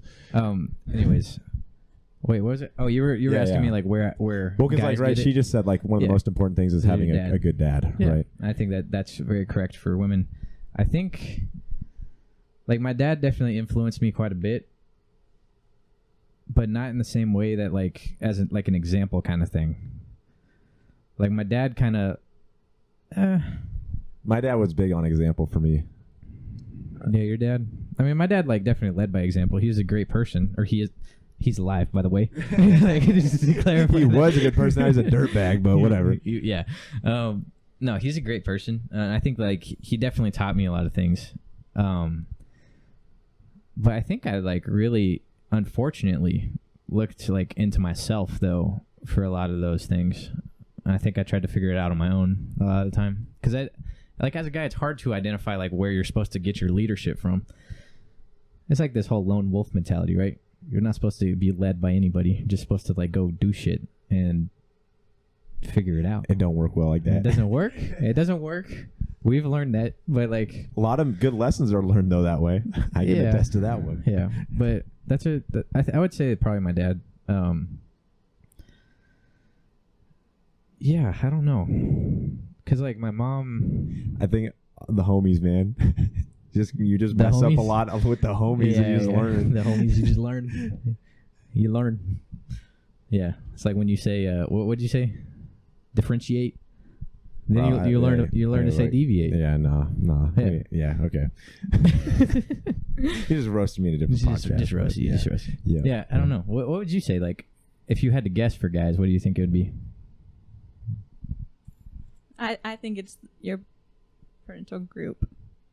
I think Both of them together. Yeah, yeah. Mm. I don't know though. I mean, I don't know, because that's so in defining your leadership or your self-worth. Are we kind of Self-worth. Yeah. Probably both. I'm imagining your moms probably encourage you guys more than your dads. Well, my moms Nah. are like. Nah. I feel like. I don't know. I think it's just different avenues. I they can't encourage relate. different- Yeah. Well, I think moms are almost not as helpful most of the time because they're just unconditionally supportive. That's so true, dude. Like, Get this. unconditionally You can supportive. listen to this. So I'm colorblind, right? My mom sent me to school wearing a gray sweatshirt and like army green or army brown pants. The colors clashed so hard, and I remember I was in front of the whole student body playing worship like that, and she was like, "It looks great, honey." Bro, mom, if you watch this, that was so dirty. You did the Ryan boy is so over here talking dirty. about his fashion right now. So On his fashion. Yeah. I just remember my brother walking up to me at the end of the day, be like, "Dude, that looks so terrible." yeah, And but I was everybody like, wears khakis. Like No, they were like cargo pants, like straight up, like you should not be wearing those in public. Like you should be wearing those on a hunting trip. And I wore that with a gray sweater. It would look so terrible. Anyway, yeah, moms are definitely like unconditionally supportive. I think at least my mom was. Right, and I don't think that's as helpful for establishing your self-worth because like you can't identify your flaws. Yeah. I don't know, man. I wasn't really expecting to have to think this hard, honestly. It's not very often that I get asked questions that I don't know answers to. So I think it's definitely a percentage of mom and dad, like she said, but I think a lot of it too boils down to like experiencing life. sure, mm-hmm. sure, that makes sense. Because like I feel like for me, I've messed up enough times to where I'm like, oh, I think all right, hit me I with think it. it got it. Okay, So, I think one thing the that light does bulb help. lit. I was gonna say that. Yeah, yeah. All right, right. Shut up. You're Shut up. mid-sentence. I don't care. I got it. I think a lot of something that helps guys establish their own self-worth is by kind of comparing, which is really toxic. That sounds like girls. It sounds like girls, but like it kind of makes sense though, because like when I say I'm the best, it's because like by comparison, I'm the best, right? And you worked hard to be in And that work place. hard to be the best. Yeah. It's How does that like, equate to self-worth though? because you can evaluate. Because like it's graded on a curve, right? If you're just like better, then like you're just gonna be higher. You're gonna be of higher worth, and if you're comfortable with that, So do you think but it's not. if wait. you're better, does that mean like right? You work hard and you're above everyone else. Does that mean you're naturally treated better? So then you self-evaluate yourself higher than everyone else. Yeah, but yes. But then if you add into that like looks, right? If someone Mhm. is quote unquote better looking, they're gonna be treated better naturally. Yeah, and that's So okay. do You gotta take the whole. You gotta You take the whole run with bullet. the hand you're given. Okay, okay. But this is the second part of So that. then you're saying an ugly dude can't have a Wait, good self-worth? Wait a second. Wait a damn minute. This is the second part of that. It is not a firm foundation though to establish yourself on, and that's why I feel like that might be why I don't feel like I have really established my self-worth. Is because like it maybe is based on mostly comparison rather than things that I actually believe in myself. I mean, you look you look pretty good compared to your roommate over here. So Yeah. yeah, I mean, the one like on the other side of the wall, that's a man right there. yeah, Chris. Yeah. Oh, scrub Is that. I guess scrub is yeah, whatever. scrub his last name. My Yeah, bad. whatever. But Shout out, Chris. I think that's probably Yeah, there is probably something to that for guys. A lot of it does I think sound like so. girls, but not like the same way. No, I'm giving you a hard time. Yeah. Sorry.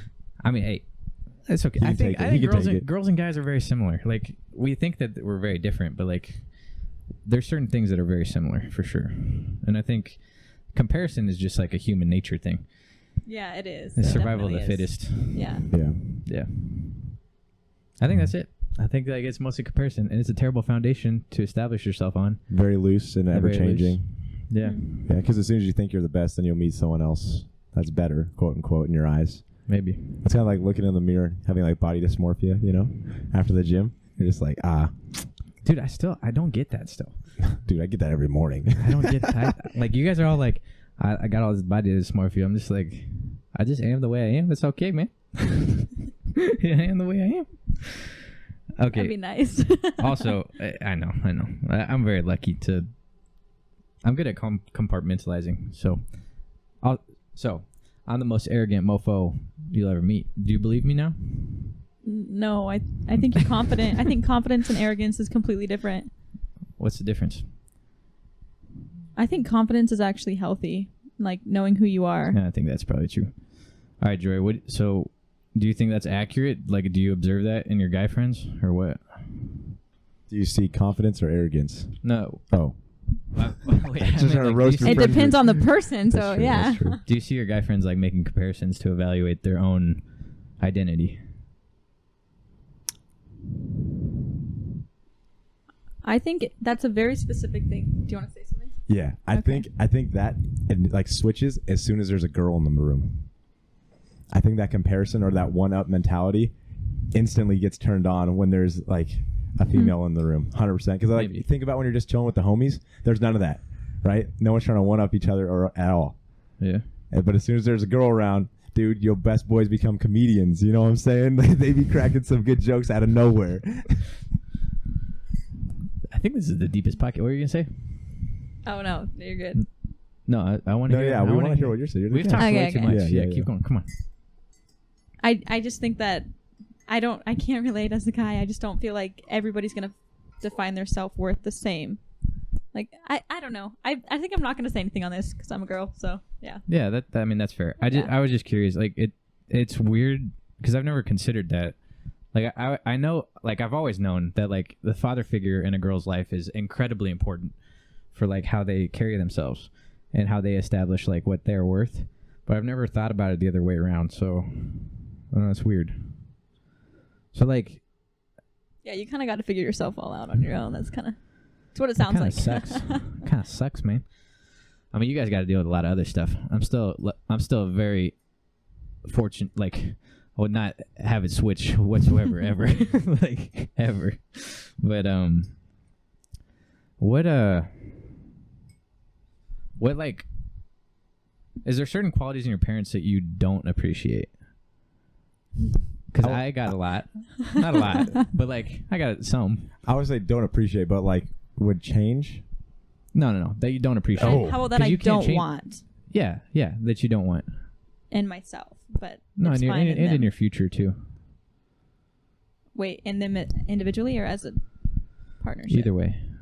Partnership I was think that was kind of weird. A partnership, As like an hello, agreement. yeah, hello, good sir. Take that back. Yeah. As I feel like it's more interesting. Let's talk about like first like how they interact like together first, and then we'll talk about like separately because I think together is more interesting. Well, they're buddies. I don't. Mm-hmm. It's kind of a hard question. What do you? What What are you looking go for? First. I'll go first. Okay. I'll go first. So like my parents,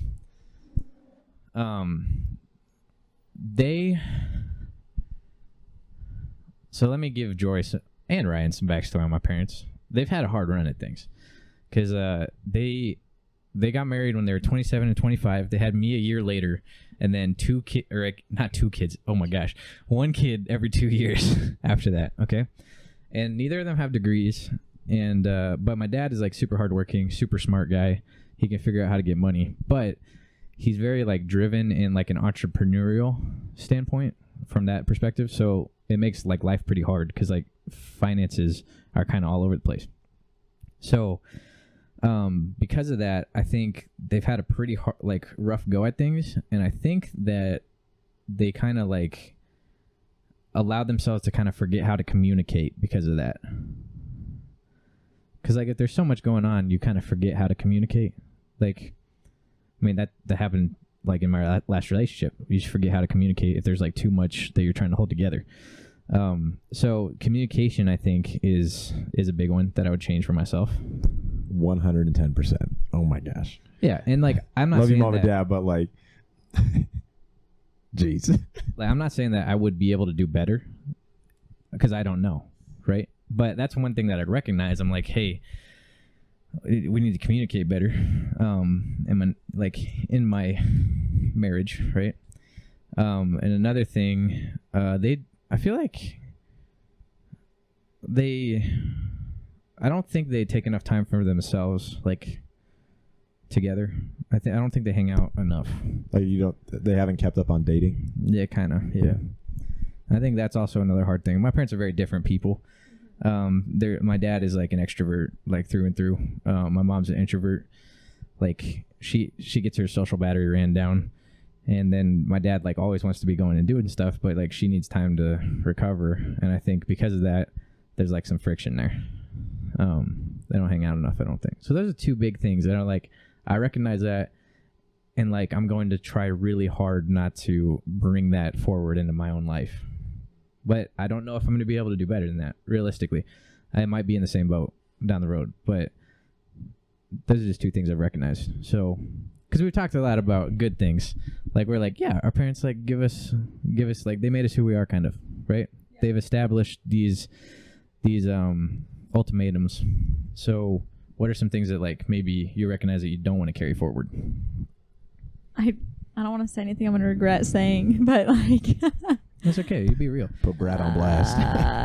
Yeah, I just have, the utmost respect for my parents. So I don't. But yeah, I definitely am not.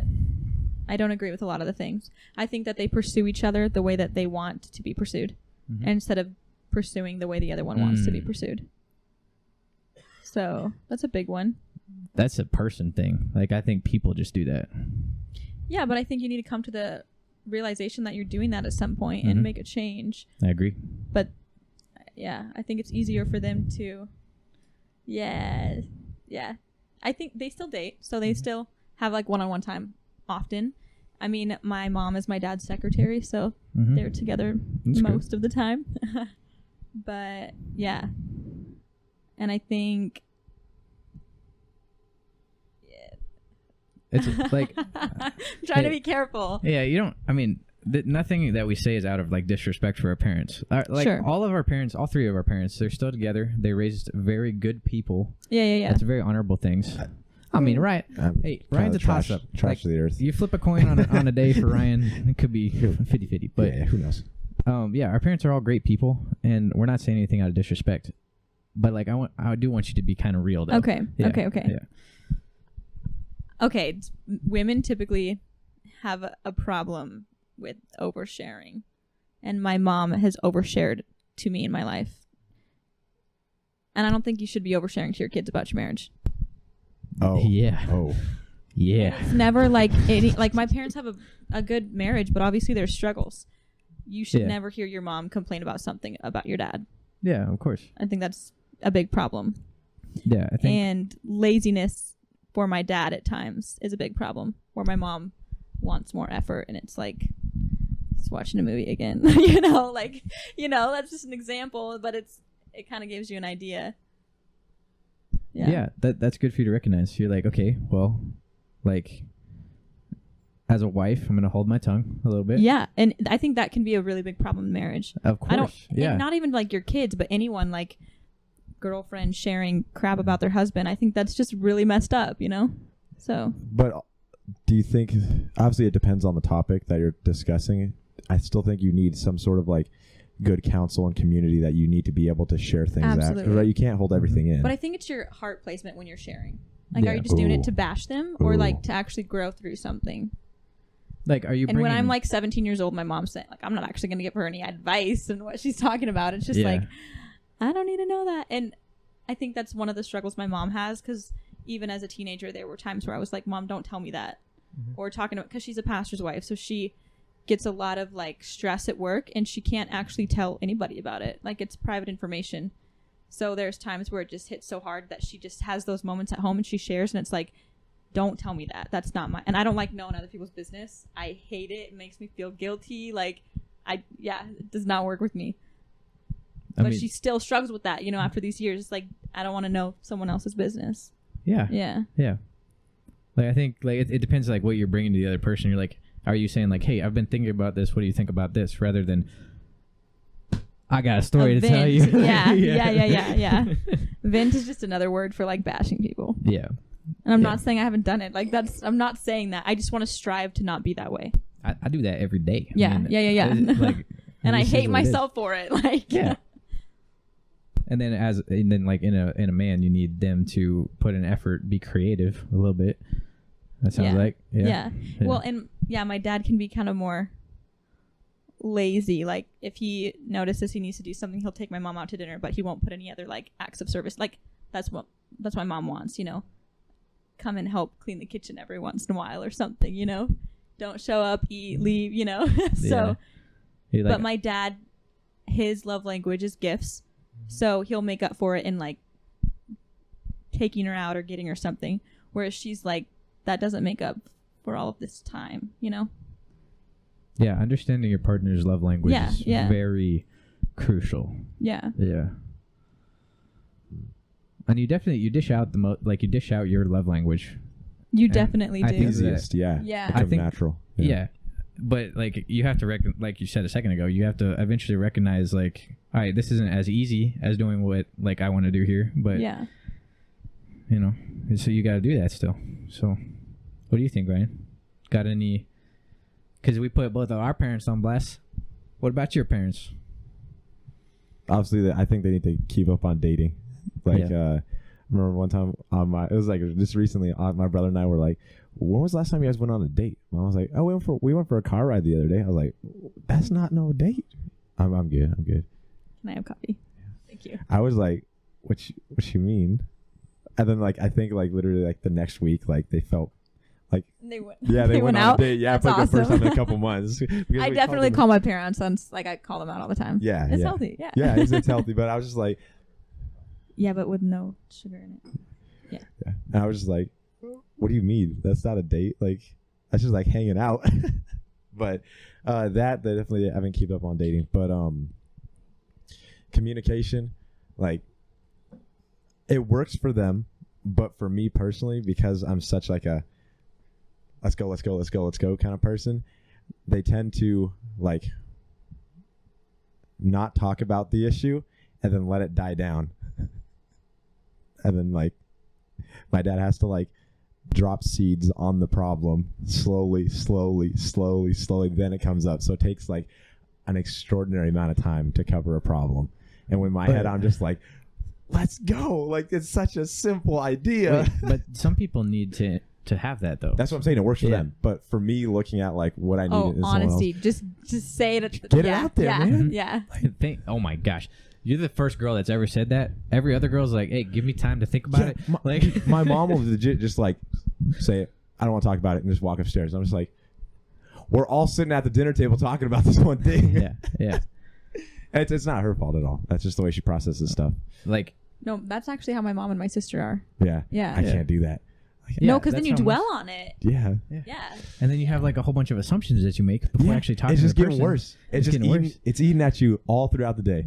Dude, Jory, I'm glad that I met at least one girl that has a different perspective on that than because there are definitely more. Yeah, I don't know, Jory. I don't know. So what is the thought process?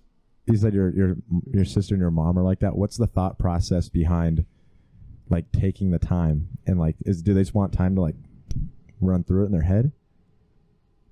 I don't know, honestly. I think it's just too like they recognize that their emotions are like getting into it, and they're like, I need to step back from the situation, think about it. So you think it's like an evaluation, like a self-evaluation thing? I think it's more, or they recognize that like it's going to a place that they don't want to go into, and they're like, I can back off of this, and then maybe it won't get there next time I try to do it. What happens if it needs to go into areas that they don't want it to go into, though? That's my biggest thing. I don't think the goal is to slow it down. I think the goal is to avoid it. Avoid it altogether? Yeah. So like, okay, like to like avoid a conversation. I don't think it's like, oh, we'll do it later. I think they're really just trying to like get out of it. Yeah. But I would rather it be over and done with. Yeah, but I say that when it has to do with someone talking to me, but when I have to like approach someone else, it is a lot more difficult. Like I want people to be brutally honest with me, but it's hard to be brutally honest with them sometimes. Sometimes. Well, you gotta like, you can't just be like straight up honest. Like you gotta. Yes, you can. Your outfit sucks. Well, I mean things that are important, obviously. Yeah, but like you can shape the words in a way that makes them like like know that it's coming from a place of love. Yeah. Kindly honest. Yeah. Not brutally. Yeah, not brutally honest. But honest. Yeah, still honest. Like you still. I don't like the beat around the bush kind of stuff. Yeah. Well, if like them taking time on their own was, if they said, I don't like, if I knew it was from a place of like self-evaluation and not letting their emotions get the best of them in the conversation, I would appreciate that. I'd be like, cool. But that means we still have to come back and talk about it. That's what I say. Yeah. But like, I don't see it. But yeah, I mean, it does. I would appreciate them if they're like mid-conversation, be like, I'm getting too heated. I need to like chill out for a second, but we can come back to this. Yeah, that would be totally chill. But when it's just like no, I just don't want to talk about it. It's like, stop talking about this. Like, it's like because then like the problem isn't going to go away on its own. Well, also like as a guy, it's like you can't chill out. You know that there's a problem that you got to deal with, and like you can't let that go. Maybe some guys can let that go. Oh, but she's not chilling out either. She's just hiding it. Yeah. Girls are just, they mask everything. Yeah. Stone Cold Steve Austin. Yeah, I don't know. That's interesting though, because I think a lot of girls do that. I think a lot of girls like do want to avoid the issue. I think you're totally right. I think it is avoiding it more than it is like actually backing off out of a place of like, I need to get out of this situation really quick. But this is a question that he asked me a while ago that I forgot to write down in the notes. Would you rather a guy be straight up and just be like, yeah, I'm not interested, or just like ghost you? Oh, be straight up. I think ghosting isn't. I mean, it doesn't matter if you're attracted to them or not. It's unattractive, but it's just really immature. Just leave the person with a whole lot of questions that are unanswered. Yeah. You can move on when someone's like, I'm not interested. It's like, okay. Yep. Then I'm not interested either. You know, like, I don't get that. Like, if somebody doesn't like you back, why do you keep liking them? Like, maybe that's just like because I want to be liked. Yes. I don't know. But yes. Like, if the other person drops it, you didn't like, lose anything. No, it's like, okay, I don't like you either. I don't know. And not like in a mean way, but it's like, okay, that made it easy to be over you because I don't want to be with someone that doesn't like me. Yeah, I don't know. I mean, like, I don't think there's a lot of people that can't wrap their head around that. But, yeah. I think verbalizing it just helps. Because now I've said it so many times that when I'm in that place where someone's like, I'm not interested, I'm going to be like, okay, you're not interested either, because I've already said it. I've taught myself. Yeah, you're okay with it. Yeah. So, like,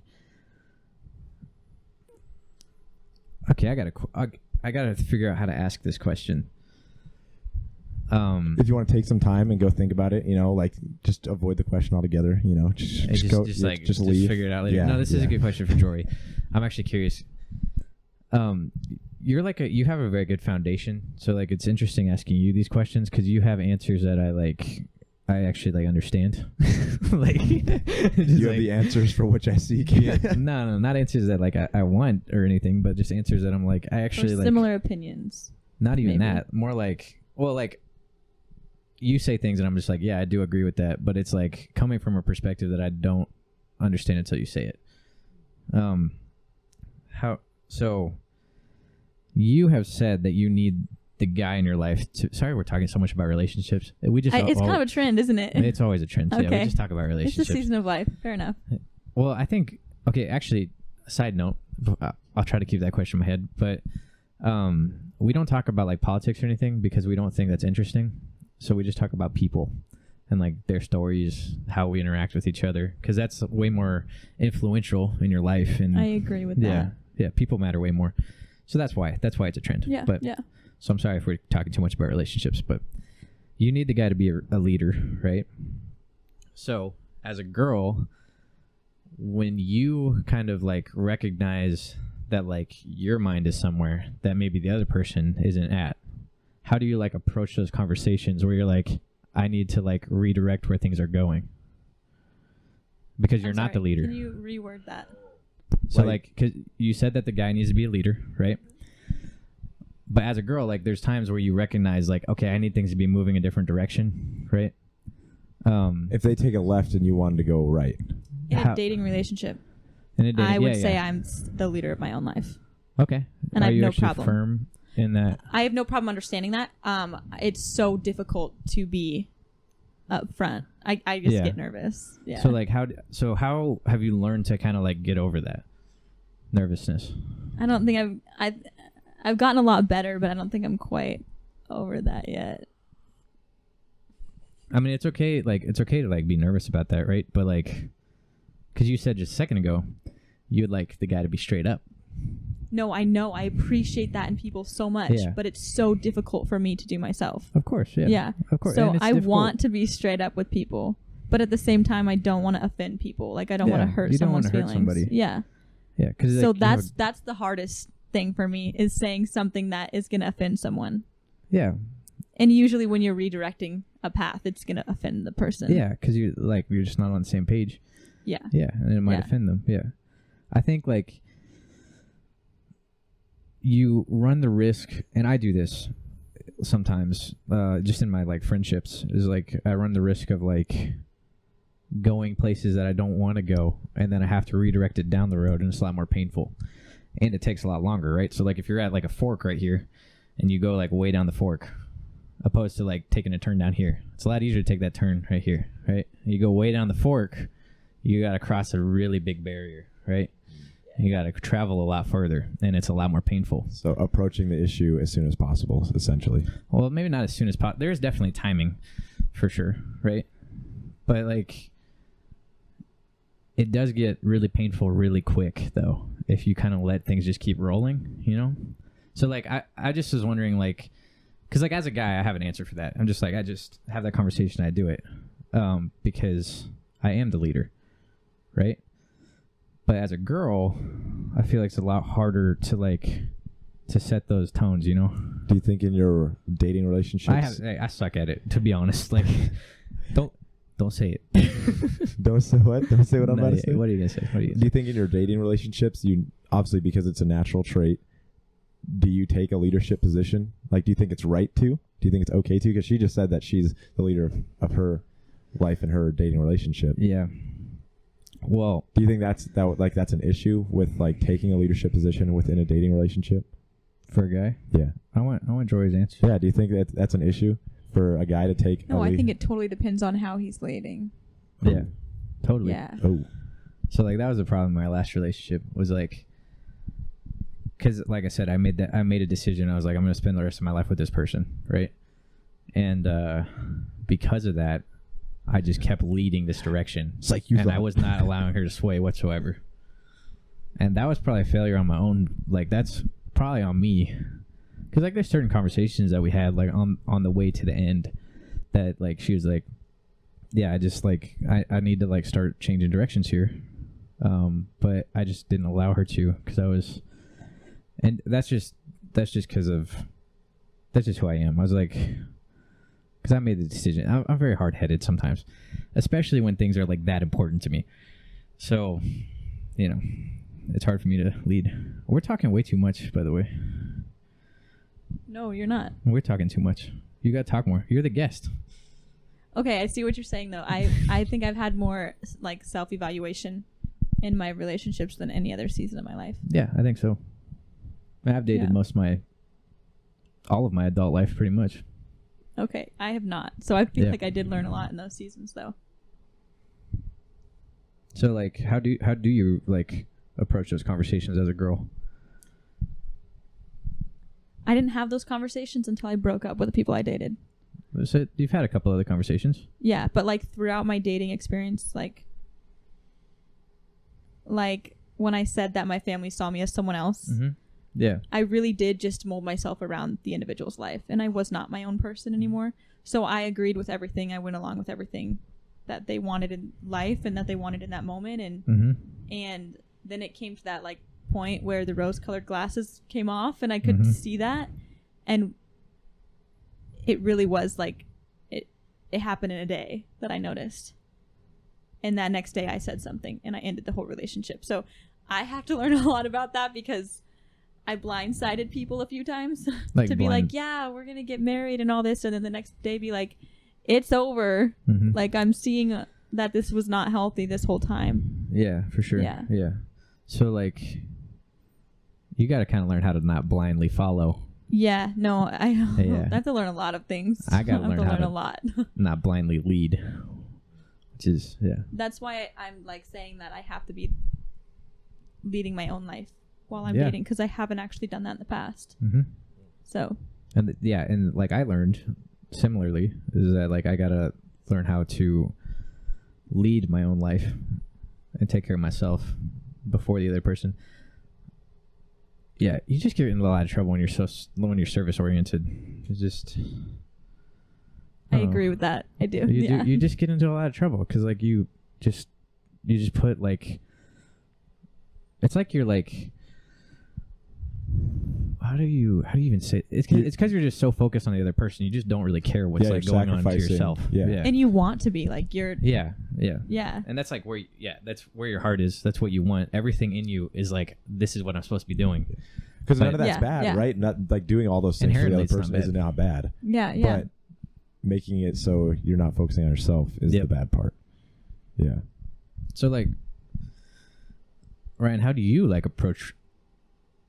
Because like, you're very service oriented also, but I feel like you take care of yourself better than I do in a dating relationship. And what areas? Like you take care of your own time. You recognize it. Like, well, I don't know. Like how I'm just straight with it. I'm like, hey, I need this amount of time for my own personal life. And you're okay with that. And I'm just like, if that's not real, if you can't like deal with that, then like life's not going to work with us, right? Like it's not going to change, right? Like once college is over and I'm working, I still need to have my time to work, right? Like I'm not going to be able to sacrifice providing for you as a man just so you get flowers on this day or something, right? Like I just got to be real with her and be like, obviously communicate, be like, hey, I got all this stuff going on during this week, or like, hey, today I got X, Y, and Z, so I'll be out for this time, so that she's not just sitting there just like, he doesn't want to talk to me, right? It's just communicating in a way to where they don't get to a point where they're thinking, like, I don't want to say less of themselves, but thinking of themselves as less of a priority. Right. So if you like list like if I list all the things I have to do in a week, which is, it's ridiculous. And then I do find time, like I get done early on something and I do find time to pour into her. She's like, oh, wow. Like this time is so much more valuable just because I know all the things he has going on in his life. Yeah. So just communication. And also like you're lucky, like Dana supports you very well. Like she's very understanding. What? She puts up a lot of shit. Yeah. Well, she's very understanding of like where you're at in life, and she understands like what you got on your plate. And I feel like she does her best not to inhibit that.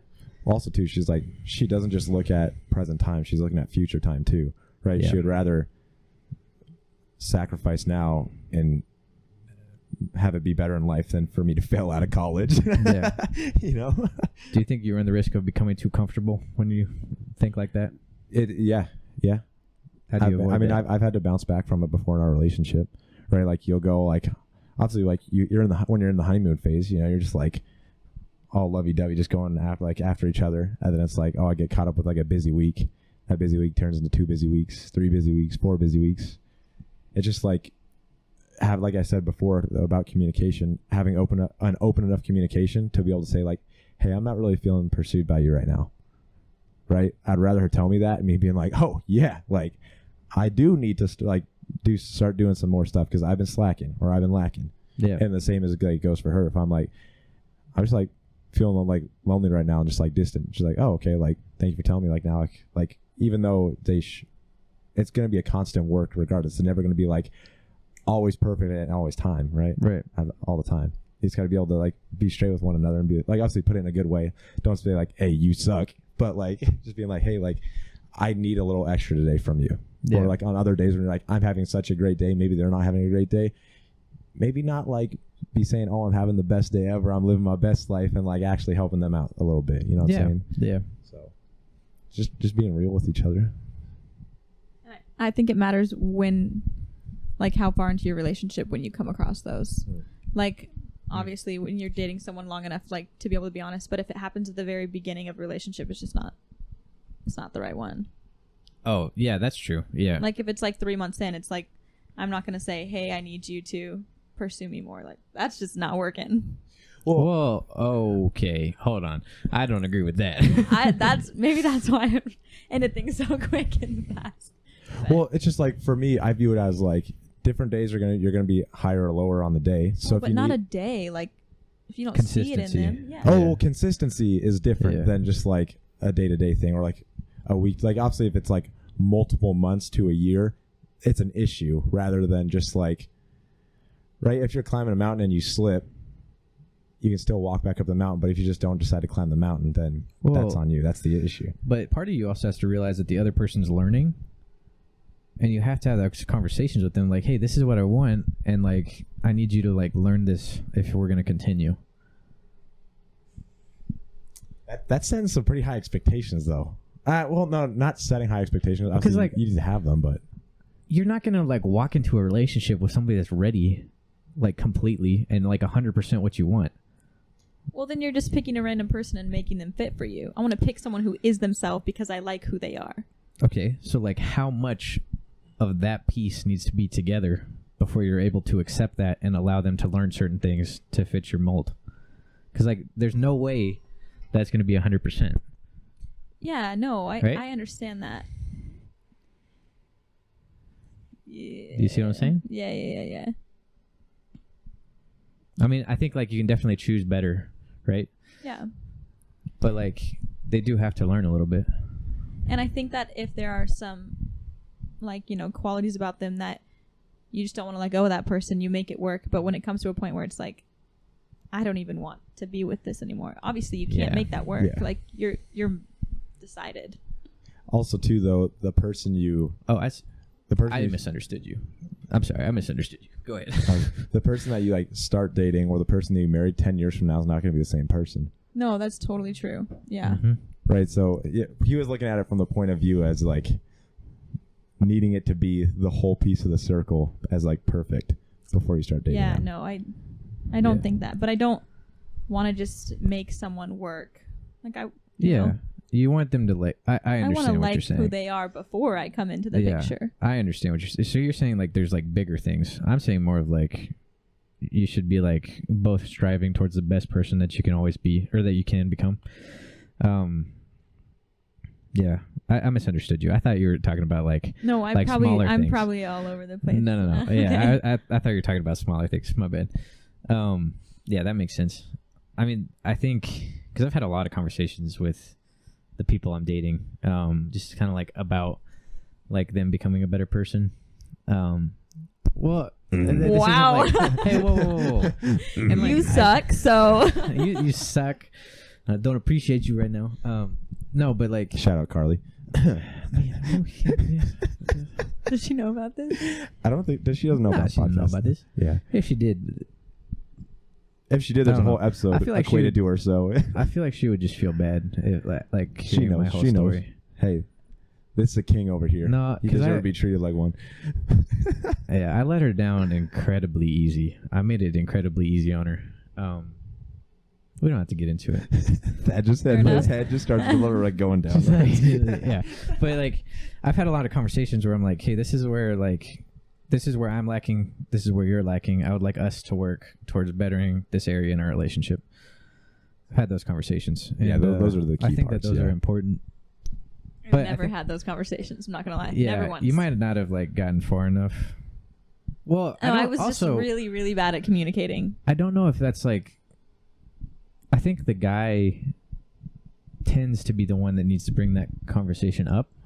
But as a girl, you should feel like you're able to bring that to your guy. No, though, I also. should be. I should be able to. But then again, I didn't see. It was big things. See, I'm talking about small things. Yeah. No, but even in the small things, like I should have talked about the small things. Mm-hmm. Yeah. I think that actually my second relationship, I think it was just all of the small things that I, pushed under the rug. Mm-hmm. It, within like me realizing it took about 2 days, and then it was like me wanting to get married to resenting him because I was so bad at communicating, and that's on me. Like that's totally on me. And you gotta realize that that's what you need to figure out how to communicate that. So, yeah. Like as a guy, you got to be so guarded because women just like flip the switch. Like Jory's just over here in her room flipping a coin. It's tails today. Tails today. Oh, it's pretty messed up. It is pretty messed up, But I think from a guy's perspective, once you realize that, I would rather you tell me as soon as you can rather than letting it go on for another year. Yeah. That's looking over at the camera. You know who you are. No, also, shout out Kumar. He's doing a good job over Kumar's there. doing a great job. Isn't it crazy how he can just like Super stand steady there hands. super still? Skilled. Yeah, that's crazy. Like he does that only on 5 grains of rice a day. 5 grains. Believe that? Yeah. And look at those muscles. Yeah. Wow, that's amazing. Like one grain per muscle. She has 5 muscles. He got 5 muscles. He got 2 calves, 2 biceps, and 1 pec. Yeah. The sad part was that when he ordered the other one, he didn't provide enough food, and he got stuck out off the coast of California, and he died. Yeah. It was a sad one. What a shame. Yeah. Yeah. That wasn't my fault. That was supply chain. Supply chain fault. Yeah. But Kumar somehow, next day delivery kind of helps. But next person that you decided, only in Arizona. next person that you decided to talk to, how are you going to work to be different than you have been in the past?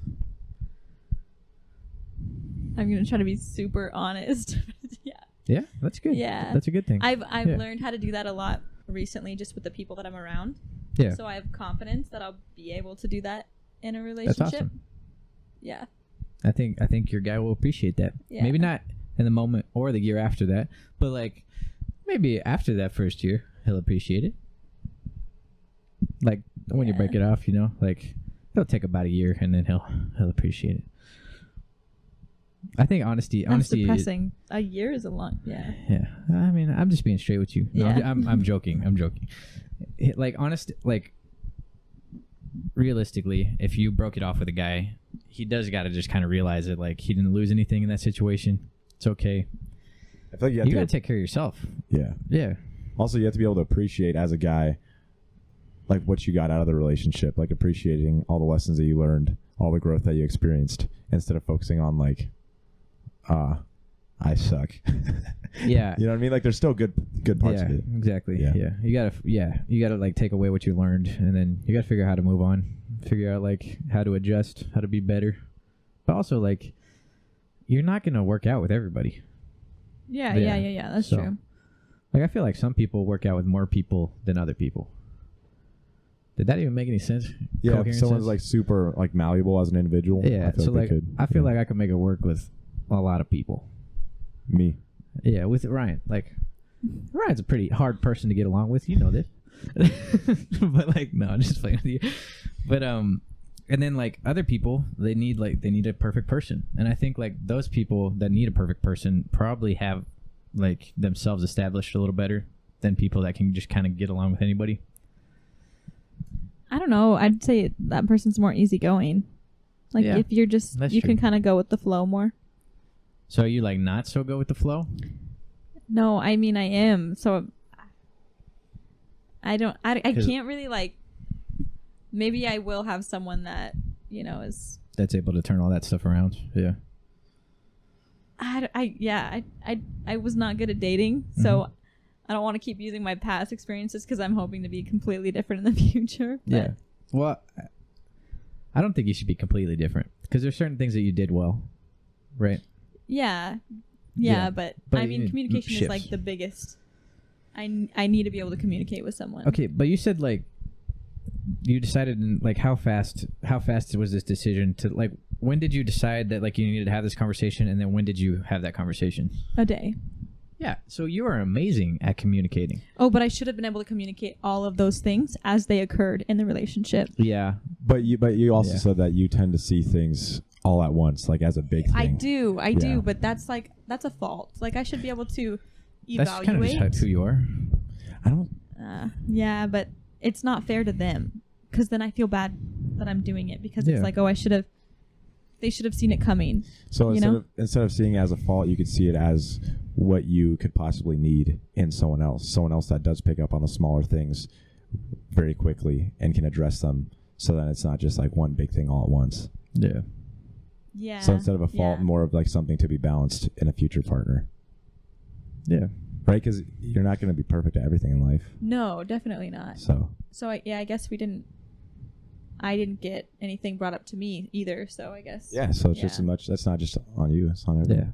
Oh, that's a good point. I think as guys, like maybe we don't help girls out very much by bringing things up to them. Well, also it needs to be able to be communicated that there is an issue. I feel like guys like boys nowadays just tend to like live in la la land and not evaluate and pay close attention to like, because like you can tell a lot about a person by like watching them and observing them, of like if there's an issue going on, like body language, like how they're acting. Mm-hmm. Like you can know when there's something going on. Yeah, you can. Like Jory here, she's a very internal thinker. Mm-hmm. You process things in your mind before you talk. That's accurate. Something very easy to observe. Yeah, like those things. Yeah. Observations. Yeah, I talk through my thoughts most of the time. This is a long ass podcast. Hey, not sexist podcast. The dynamic is way different with a girl in here. It is. I don't know if you probably haven't watched enough episodes, but like has been so chill. Way more chill. Yeah, way more chilled out. Yeah, it's good. What do you think? It's good? I think it's good. I think it makes us process our questions better before saying them, because I feel like with exactly, we're just like letting it fly with girls. With like a woman in the room, it's just like, all right, give me a second. Well, like, you're also very gentle in your response. Like I was expecting you to be, well, I'm a little more intense. I'm the oldest of 6, and I have 4 little sisters, so I interact with girls differently for sure. Yeah. I've really appreciated this though, because I've gotten asked questions that like I have not even ever considered, which is really weird. Yeah. Maybe that kind of speaks to. Maybe I just need to interact with more people like Jory. Yeah, that's what it is. I'm just like not interacting with the right people. Well, Jory, you have anything else you want to ask us? Anything like? I didn't know I could ask. I should have brought a list of questions too. Well, like, what do you know? What do you want to know about? Oh, see, on the spot, that's tough. Okay, I'd have to prepare. Well, think about it for a second. Is there anything that like Ryan and I have said that you want to dig into a little bit, where we can like? Because I feel like we've pressed you pretty good.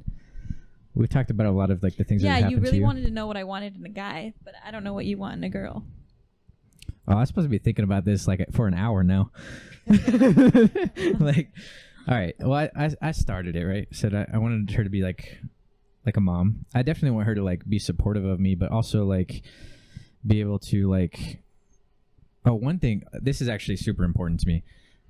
What's up, dude? Are you tired? No. Get some coffee, man. You were just like one thing. I was like, whoa. No, this has always been really important to me.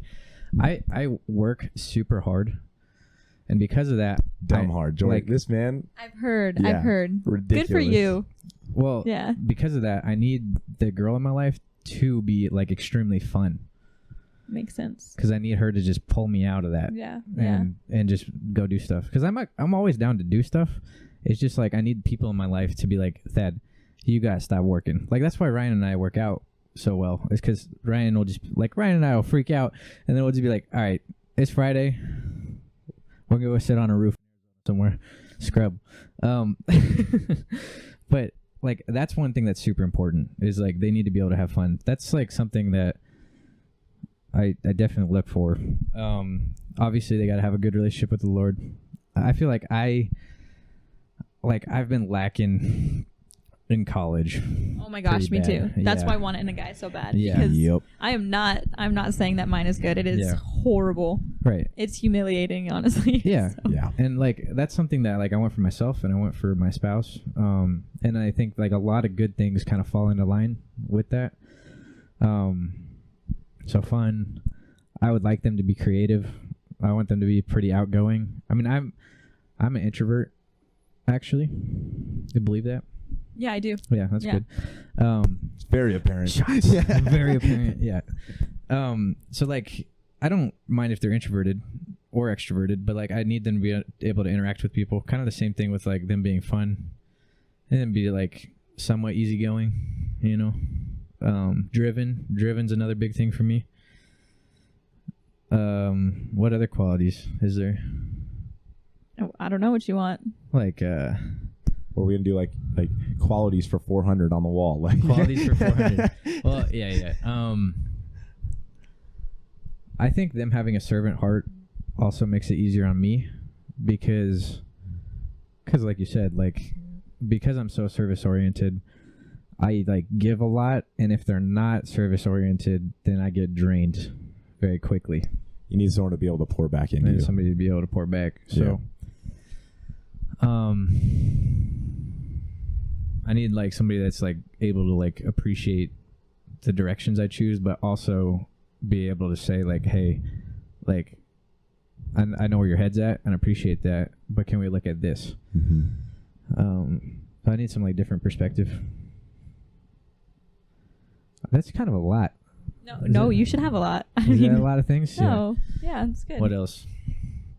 I would like if they're a good driver. Because I'm not great at driving. That is scary. Okay. That's scary. Yeah, I mean, not like that scary, but like Just a little put scary. a little 1-2 occasionally. A It's little like, 1-2. Yeah, Dana and Ryan were sitting in the back of my car one day, and I was like shaking the whole like, or they're like, I feel like I'm on a roller coaster back here. I would like if they're into working out. I like working out. I respect that. Yeah. I mean, like, I don't think I'm always gonna appreciate you for wherever you're at in life, right? But that's kind of the whole like driven thing. Like, I can respect you a lot more as a person, and I feel like we can relate a lot more if you're into working out. Also, I think with that Maintaining is their health. just basic health, right? Even Like, eating healthy. yeah, it's like, if I'm going to choose to marry you, I want you to be able to stick around for a while. I don't want you having a heart attack at 45. For sure. Yeah. They need to be able to get along with my family. Yeah. That's key. My brother is so hard on the girls that I bring around. Like, so hard on them. Mine too. That's what she said. Yeah. Well, like, my sisters are like super. Well, cause. What did you say? So, yeah. But my sisters are Go, easy Noah. because they're all younger. So like, I'm the youngest, so that would be nice to be the oldest. I'm sure. Yeah. So they see it as more of like, oh look, like we have like kind of like an older sister kind of thing. A role model. Yeah, like a role model. And then my brother's like, You did not this have. girl That was is not a good role model in the past. Oh, she did all right. It was okay. But my brother's more like, okay, this girl is like not good enough for you, dude. Like, and he's on me about it. He's on her about it. So he's straight like, with you about it? Oh yeah, That's good. Oh yeah, That's Noah. good. Yeah, he'll get on me. Noah. One of his biggest regrets. He told me this last year. He's like, dude, one of my biggest regrets is not getting to know Carly in high school because we all went to high school together. Okay. He's like, I regret not getting to know her because like she's gonna be around forever, and I feel like I kind of threw away that because I didn't think she was good for you, kind of deal. And then like once we broke it off, he's like, dude, thank God I don't have to regret that anymore. Like, like she was not good for you. I'm so glad she's out the door. Yeah. So family is another big thing, and I want to be able to get along with their family too.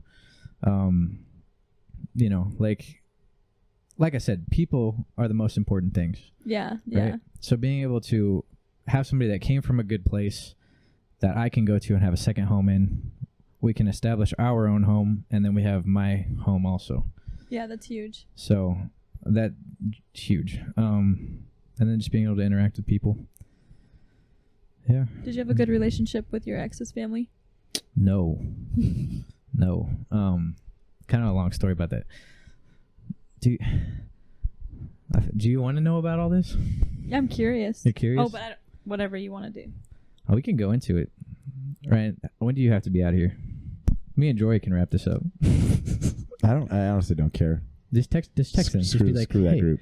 Hey, this is what it is. No, yeah, just go away. Yeah. Okay, so where do you want me to start? I don't know what the beginning is. So. Take 2? All right. I was born in 1999 on December 27th. So her parents didn't like you? Dad didn't like you? No, Mom they didn't loved like me. They loved me. Oh, so you had a good relationship with them. I did not have a good relationship with them. Okay. So they loved me, but you didn't love them. yeah. Like okay. Like where how do I even start this, Ryan? I guess COVID? Is that when it started going downhill? Well, okay. Well, that's like the initial friction that you started having with them. Yeah. I just felt like from the start, I felt like her parents didn't really want to really get to know me. And maybe that was also like on my part. Maybe I didn't do a great job at like pursuing a relationship with them. Okay. But then COVID hit, and then we're both from the same hometown. So like the whole story, like she was down here visiting me, and then we drove all the way back up to California, to go home. And we thought like, oh great, like school's out, we're just gonna get to spend the most time together. We were doing long distance, so we were like, this is gonna be great. We can like see each other all the time. It's all good. But then her parents were like, hey, we gotta like lock this thing down. Like we're not like Thad cannot come around. You guys cannot interact. Like I mean, you could interact, but like 6 feet apart. You know the whole. Gotcha. Yeah. So, and that was like not up for discussion. And then like they didn't want to really see me because of that, right? So like I couldn't pursue a relationship with them anymore, and that's something that I really wanted.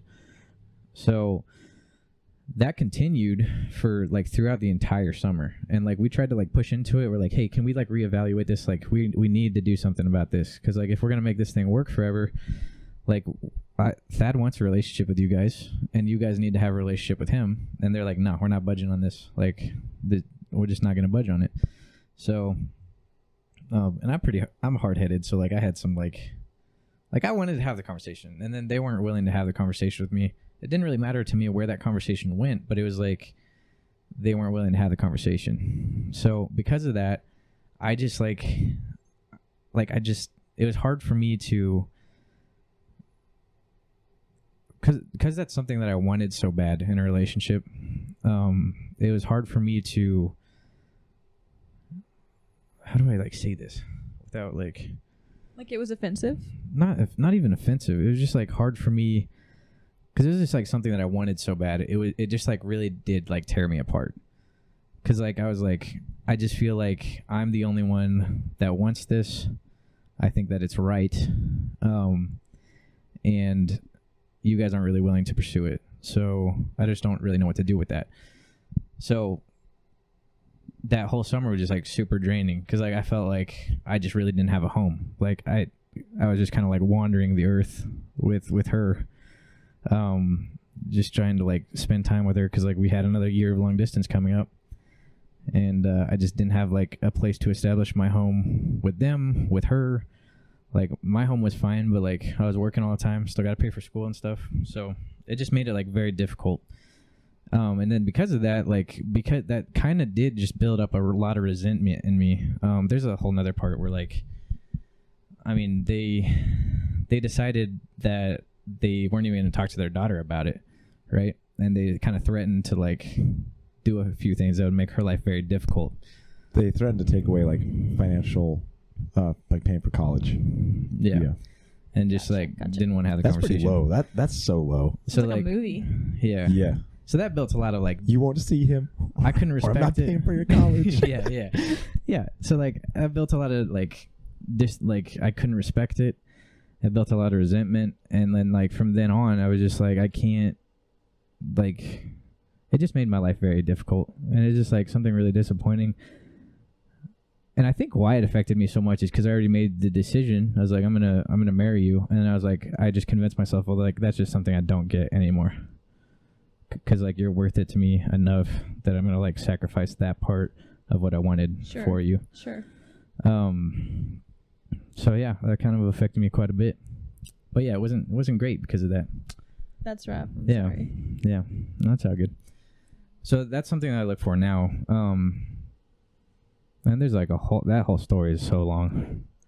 I don't know how long the episode was, but it's like most of it's on paper. It's like 2. I wonder how I'd explain it to like a girl. I listened to that one. You did? Oh, Yeah. cool. But I didn't know the whole parent thing about Yeah. them threatening to take away the financial. Yeah, I mean, I don't think they would have actually done it, but it was like, once you play that card, it's like, I can't, what am I supposed to do Yeah. with that? That's Come on. tough. If That's someone were really to play tough. that, I'd my respect drops. Yeah. And like, I didn't like that in me. I didn't like that I wasn't able to respect them after that. I'd be the same way. Yeah, but Yeah. like, I couldn't, like, Yeah. that, it just really tore me apart. It was like pulling me in so many different directions at that point in my life. And, but there was that decision that I made, and I was just running towards that decision, and wasn't really allowing myself to waver.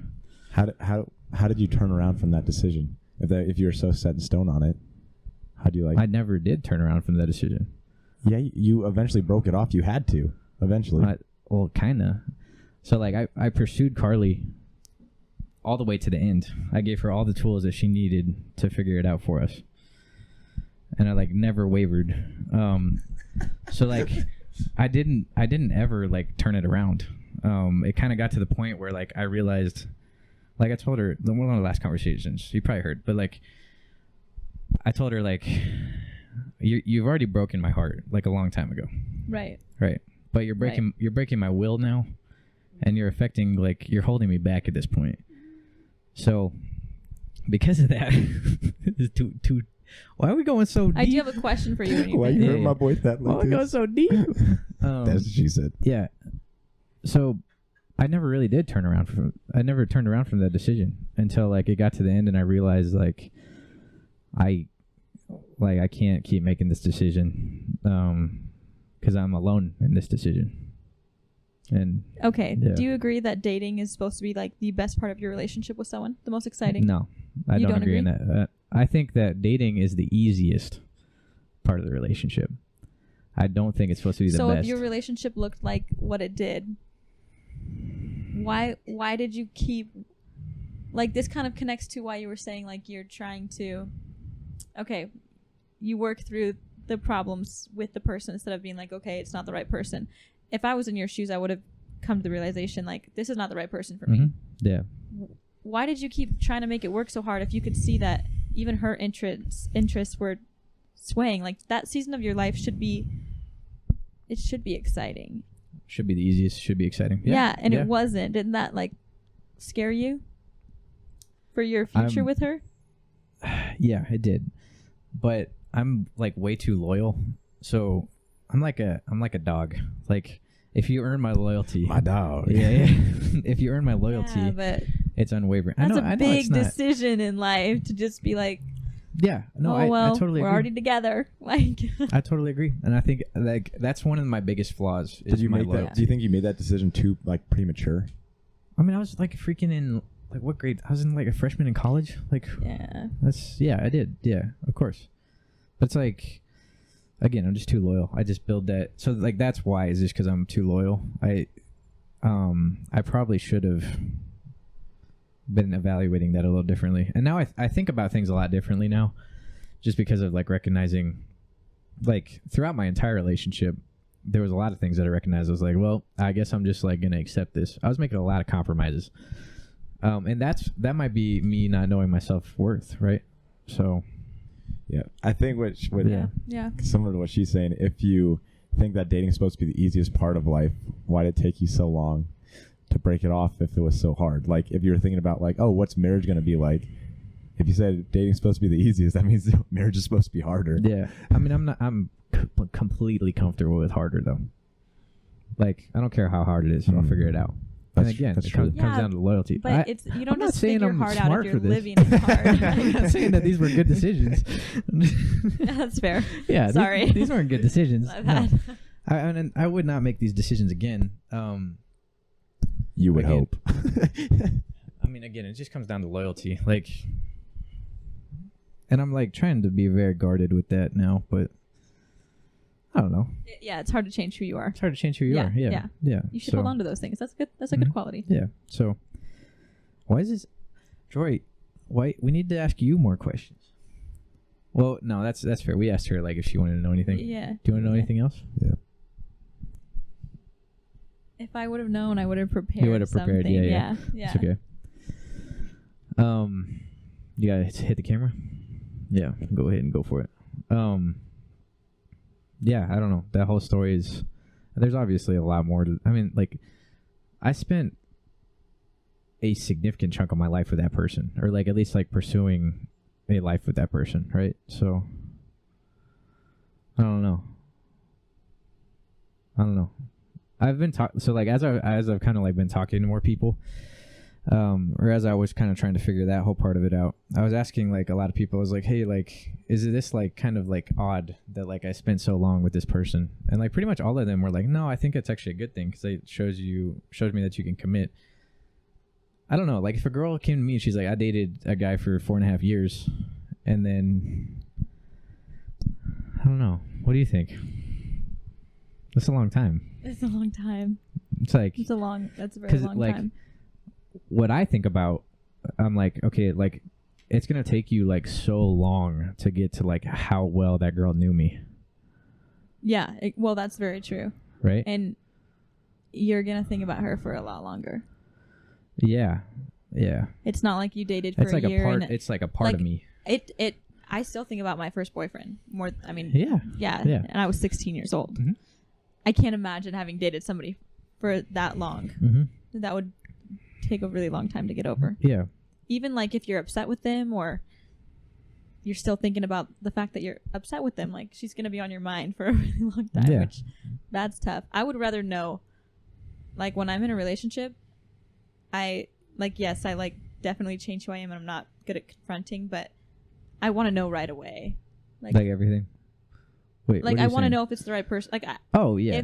obviously, but it would be easier for me to end it and be like, oh, this isn't going to work, Mhm. because I don't want to be with someone for that long if it's not Yeah. going to work. True. So I think because we started dating in high school, Sure. I think like I kind of. Oh, actually, I didn't even like her for like a full year. So like. Yeah, you started dating her for a year and didn't like her. Oh, I actually what? Yeah, you what- might want to know about Yeah, this. what story. like Yeah. changed? So But why did you not like her? Like she was a good person, and then so we were friends. Like. No. That was dating her friend. Oh, yeah, okay. Oh, I think you did Running all talk the way about back. this. Running all the way didn't back. she like console you when you and her Yeah. friend broke up? Yeah. Okay. So like I was talking. I wasn't dating her best friend, but I was talking to her best friend, and then some things really like didn't work out. Right. So it went bad, and then like she kind of took my side on it. And Wow, that's romantic. Yeah, she was. Yeah, so she took my side, and then I wasn't really super into it. But I was like, and also I started. Hey. I. What do you mean we're trying to not be sarcastic? That was sarcasm, but it was genuine as well. Continue. Oh, romantic. Yeah. Sorry. Oh. Keep going. Sorry. Get her. Get her. Where was I? Oh yeah, so I wasn't into it, and then I started dating her because I felt like I owed it to her. It's more of like it's the loyalty thing. It traps me every time. I'm like, it is like I get cornered, and then I'm just like, dang, I got to make a decision right now. So you'll make a decision, may not be the right one. Is what you're saying. I make decisions. They're not good all the time, but like I make them.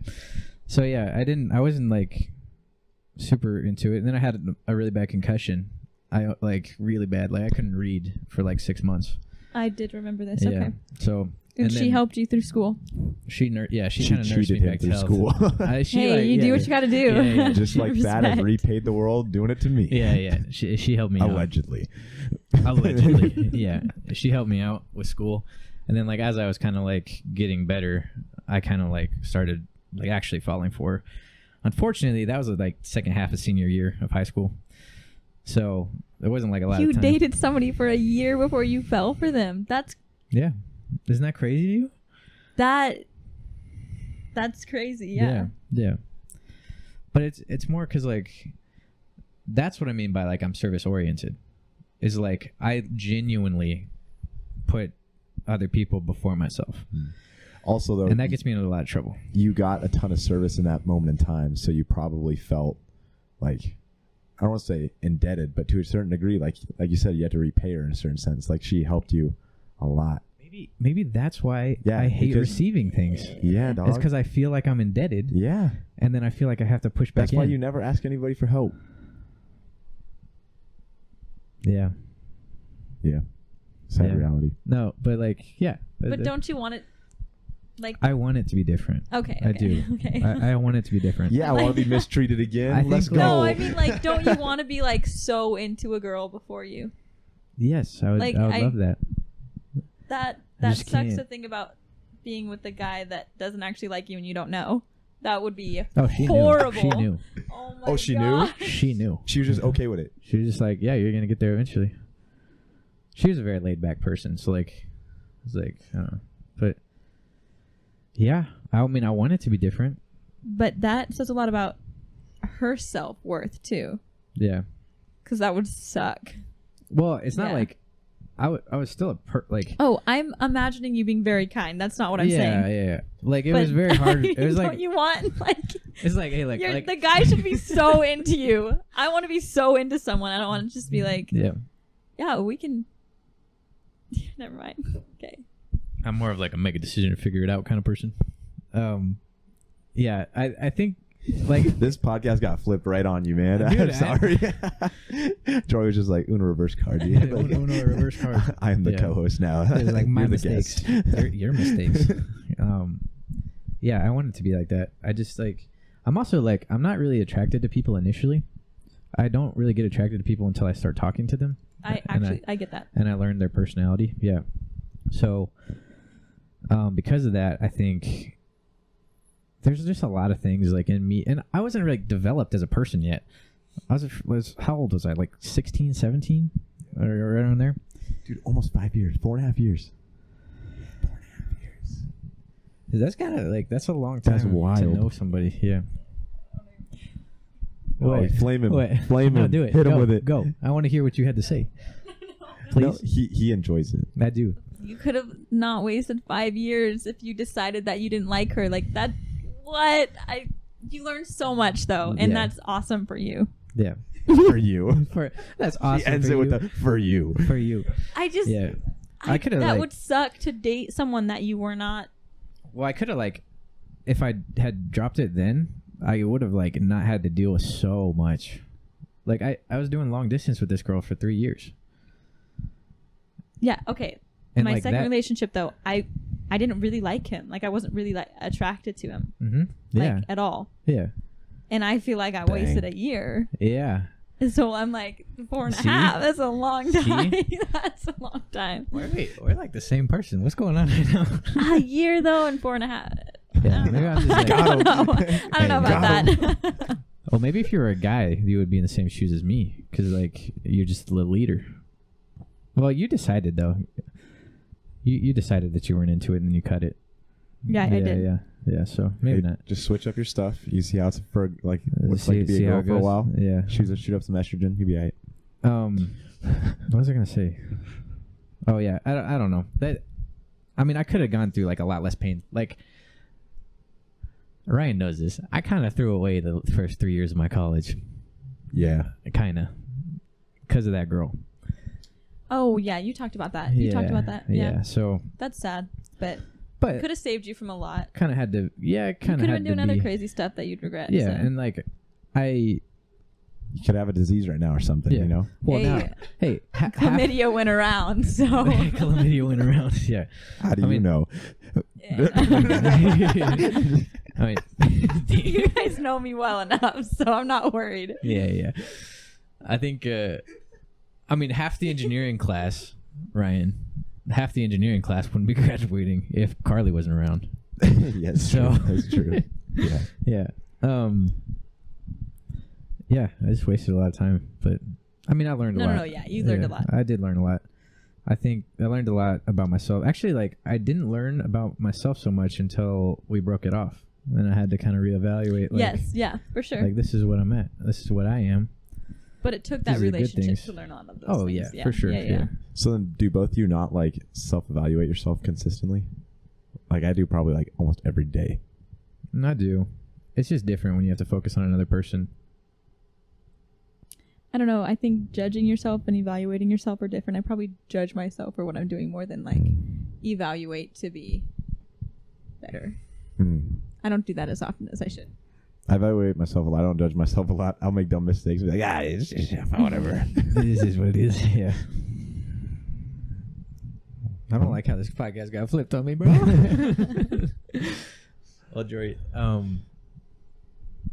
I don't know. Yeah, thank you for coming on. man. Yeah. Yeah, thank Appreciate you. it. Yeah, thank you for coming. First female guest, not sexist anymore. It's a long freaking episode. Yeah, it is.